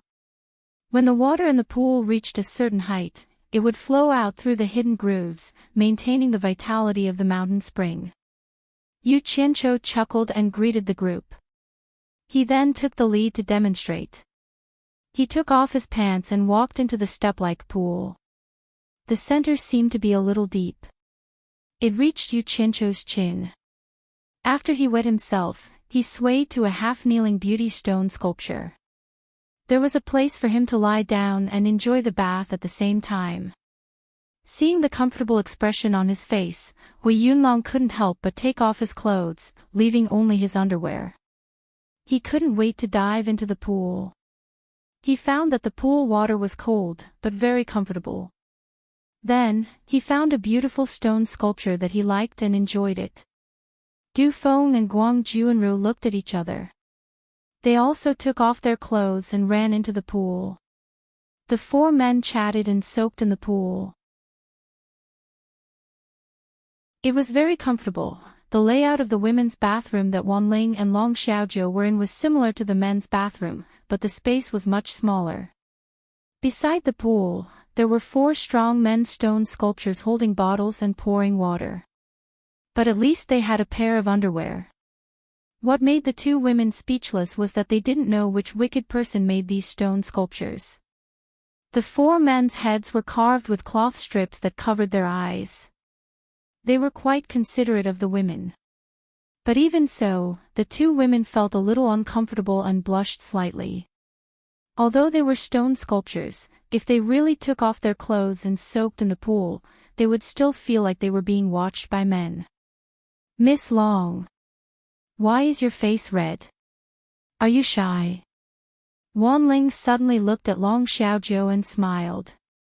Long Xiaozhou looked back and sneered, "Why don't you look at your face in the mirror?" Wan Ling was stunned. Then, she felt that her face was also a little hot. She was speechless. Long Xiaozhou was also stunned. She realized that this was the first time she made this woman speechless. She felt an inexplicable sense of pleasure in her heart. At the same time, she felt a little strange. This woman was famous for being a slut. Who knew how many men she had hooked up with? How could she be shy? The environment here is really special. It's really unique. As Wan Ling spoke, she began to undress herself. After a while, she was only left with a pair of underwear and a dudu. Her slender thighs were straight, her exposed skin was smooth and white, and her graceful figure was curvy. Even a woman would be tempted to look at her. Wan Ling deliberately walked to Long Xiaozhou and stood beside her. She tilted her head to look at Long Xiaozhou, who was slightly shorter than her. It was obvious that she wanted to show off her figure. Then, she swayed her waist and walked into the pool. After soaking in the water, she splashed water with her palm and wiped her fragrant shoulders. She said to herself, "There was once someone who kept saying that my figure was the best in the world. Unfortunately, that person was killed by a jealous woman." When she said that, Long Xiaozhou was so angry that she almost bit her lips. The past flashed before her eyes. In the end, she suppressed her anger and slowly undressed her clothes. She also wore underwear and dudu and went into the water. It was unknown whether it was intentional or not. When she walked to Wan Ling, she reached behind her and gently pulled down the dudu. Her 2 breasts popped out. The smile on Wan Ling's face froze. Her mouth was slightly open as she subconsciously looked at her chest.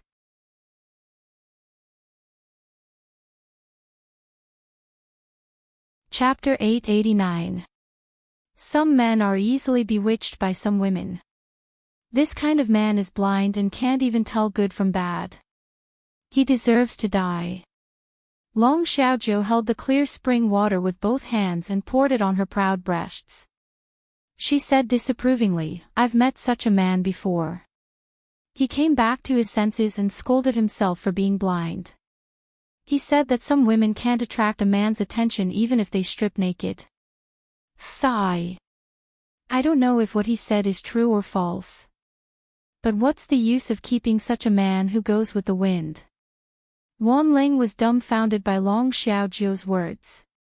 Although Long Xiaozhou's words were nonsensical, they hit Wan Ling's weak spot, reminding her of the scholar she met many years ago. At that time, she did strip naked. Who knew that the scholar would just take liberties with her and then leave without any reluctance? It seemed that her body was really not attractive to men. "Hey! Miss Wan, what's wrong?"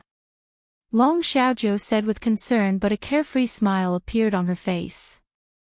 She had never won a verbal argument with her before. She didn't expect that she would be defeated by her today. Wan Ling came back to her senses.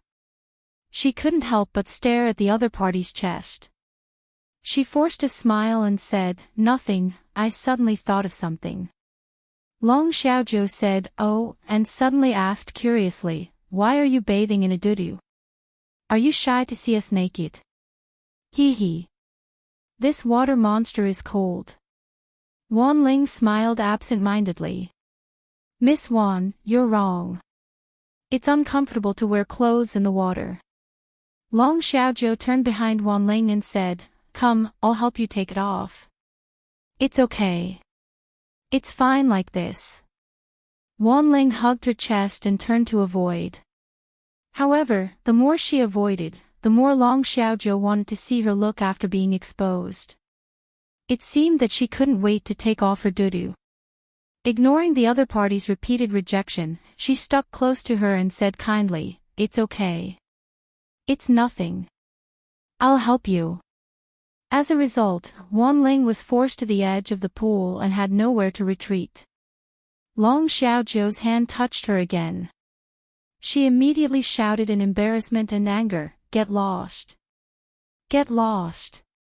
She had never been so unconfident before, but because of Long Xiaozhou's nonsensical words, she immediately became powerless to fight back. In front of Long Xiaozhou, she was like a lamb waiting to be slaughtered. Wanling came out of the water in a fluster and embarrassment. She quickly dried herself, took out her clothes, and put them on hastily. As she walked, she tidied up her clothes and left in a hurry. Long Xiaozhou was stunned in the pool. Then, a smile appeared on her face. The more she smiled, the more complacent she became. She laughed unrestrainedly until she was almost out of breath. Hugging her jiggling breasts, she laughed so hard that she bent forward and backward. On the other side, the 5 men who were chatting and taking a bath were suddenly startled by Wanling's scream. They looked at each other, not knowing what was going on. Yu Qianqiu narrowed his eyes. No matter how he heard it, it sounded like the cry of a pervert. Could it be that some shameless person came here to peep? Everyone. "I'm sorry, I'll make a move first." Guang Nianzu cupped his hands at them and quickly put on his clothes. Just as he reached the underground passage, he saw Wanling running out with tears in her eyes. He couldn't help but be stunned. The demoness Wanling was actually crying. Guang Nianzu rushed to the end of the passage in a hurry and stopped in front of the door. After all, this was a place for women to bathe. It wasn't good to barge in. At this moment, Long Xiaozhou's complacent and carefree laughter came from inside. Guang Nianzu hadn't heard her laugh like this for a long time. Things seemed a little strange. He stood outside and shouted anxiously, "Little Jiu Er, what's wrong?" "Nothing, I'm fine." "Why did you come here?" "This is a place for women to bathe." "What are you doing here?" "Don't come in." Long Xiaozhou's voice came from inside. "Ah." Guang Nianzu was stunned. He stood outside and said awkwardly, "Little Jiu Er, don't misunderstand. I just saw Wanling crying and ran out. I thought something happened here, so," she cried. Long Xiaozhou's tone was very surprised. Then, she giggled until she was out of breath. "All right, don't stand outside anymore. Otherwise, I'll feel uncomfortable all over. Let me soak in some more. The World Chamber of Commerce's mountain spring is indeed very comfortable. Then call me if you need anything. I won't go too far." After Guang Nianzu shouted, he listened for a while.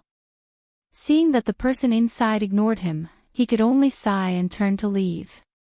When he reached the end of the passage, he looked at the male bathroom in front of him.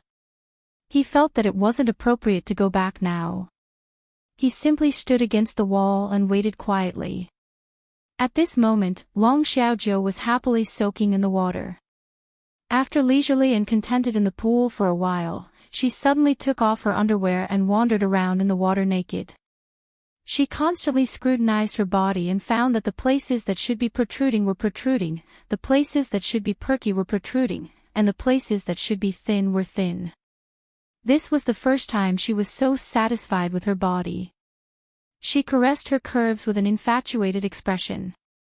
In the male bathroom, Yu Qianqiu jumped out of the pool while cursing. He took out his clothes and prepared to wear them. Shui Mingqing also jumped out of the pool. Du Feng and Hui Yunlong looked at each other. Du Feng asked curiously, why are the two of you in such a hurry? Yu Qianqiu lifted his clothes and glanced at the two indifferent people. He said in a bad mood, didn't the two of you hear the scream just now? Du Feng and Hui Yunlong chuckled. Du Feng said with a smile, Brother Yu, if that's what you're doing, then I advise you not to go. Let them solve it themselves. Otherwise, you won't know who to help later. What do you mean? Yu Qianqiu asked suspiciously. Shui Mingqing was also confused. There were some things that he, who was once a low-level disciple, had never heard of. Guang Nianzi was here just now, so it wasn't easy to say some things. Come down, come down. The two of you, come down. You'll understand after listening to me. Hui Yunlong waved his hands as he lay comfortably in the pool. The two of them walked back into the water in bewilderment. Hui Yunlong then told them about the grudge between Wanling and Long Xiaojiu with a grin. After he was done, he smiled and said, that's why these two women will quarrel whenever they meet. This is very normal and outsiders can't interfere. Yu Qianqiu and Shui Mingqing looked at each other speechlessly. They didn't expect Wanling, who looked like a decent person, to actually like to steal other people's men. Based on her qualifications, there should be many men who like her. Why would she do such a perverted thing? Du Feng smiled and continued, Brother Yu, there are rumors that you and Wanling have an affair. They say that you're living off a woman. They say that the money for you to establish the World Chamber of Commerce was provided by Wanling. However, I don't think so. What I don't understand is, why did Wanling hold your hand in public that day? What's the relationship between you two? Yu Qianqiu was completely speechless. He really didn't know what to say. Speaking of which, the money to establish the World Chamber of Commerce was really provided by Wanling. He paused and scolded loudly, who the F***ck is spreading rumors. I'm a righteous gentleman. I just know Wanling. It's not as dirty as you think. Seeing him get anxious, the others laughed and let it go. Actually, no one took it seriously. After a while, Yu Qianqiu got to the main topic and said to Shui Mingqing, Brother Shui, I have something to trouble you to pass on when you see your master. What is it? Shui Mingqing asked. Yu Qianqiu leaned on the side of the pool with his hands on both sides and said slowly, My World Chamber of Commerce's cultivation is limited. Even if we want to do big business, our strength is limited. Therefore, we're preparing to do some small business. Help me ask your master. I want to purchase a large amount of immortal pills from Skyward Palace and sell them at the World Chamber of Commerce to earn a bit of the price difference. Help me tell your master about this. If there's a possibility of cooperation, I'll personally go and talk to him. No problem. I'll talk to master when I get back. Shui Mingqing nodded. Hui Yunlong, who was at the side, immediately got angry and shouted, Brother Yu, why don't you talk to my mythical fire palace? You can totally buy immortal weapons from my mythical fire palace and sell them at the World Chamber of Commerce to earn the price difference. Don't worry. It's only a matter of time. Currently, my World Chamber of Commerce's financial resources are limited. We'll do it one by one. Yu Qianqiu waved his hand and suddenly frowned. He looked at Du Feng and Hui Yunlong and asked curiously, Haven't you two been chasing Mu Tianjiao for a long time? With your status in the immortal world, you should have caught up long ago. Why did the great commander of the immortal palace Wu Xiong interfere? As soon as he said this, the two's faces were filled with bitterness. Shui Mingqing was a little curious. He didn't expect these two fellows to have chased Mu Tianjiao. Du Feng shook his head slowly and said, Brother Yu, don't mention it anymore. Now that she's taken, there's no point in talking about it anymore. Otherwise, it'll cause unnecessary trouble. Hui Yunlong, who was at the side, suddenly dived into the water. He held his head in the water for a while before popping his head out. He shook his head so hard that water splashed everywhere. He laughed loudly and said, "If you want to blame something, blame it on our two families not being strong enough. It's normal that she doesn't like us. The entire immortal world respects the immortal palace. To be able to find someone from the immortal palace as a backer, others can't even beg for it. What else can we say? After all, we're friends. We can only wish her well." Yu Qianzhou could hear a bit of helplessness and strong jealousy in their words. The meaning was very obvious. It was nothing more than saying that Mu Tianzhou had taken a fancy to the power of the immortal palace and had rejected them. But Yu Qianzhou frowned when he thought about it. He felt that Mu Tianzhou shouldn't be that kind of person. Mu Tianzhou was a proud and strong-willed woman. She didn't seem like the kind of woman who would be shameless for glory and wealth. This was what made her attractive.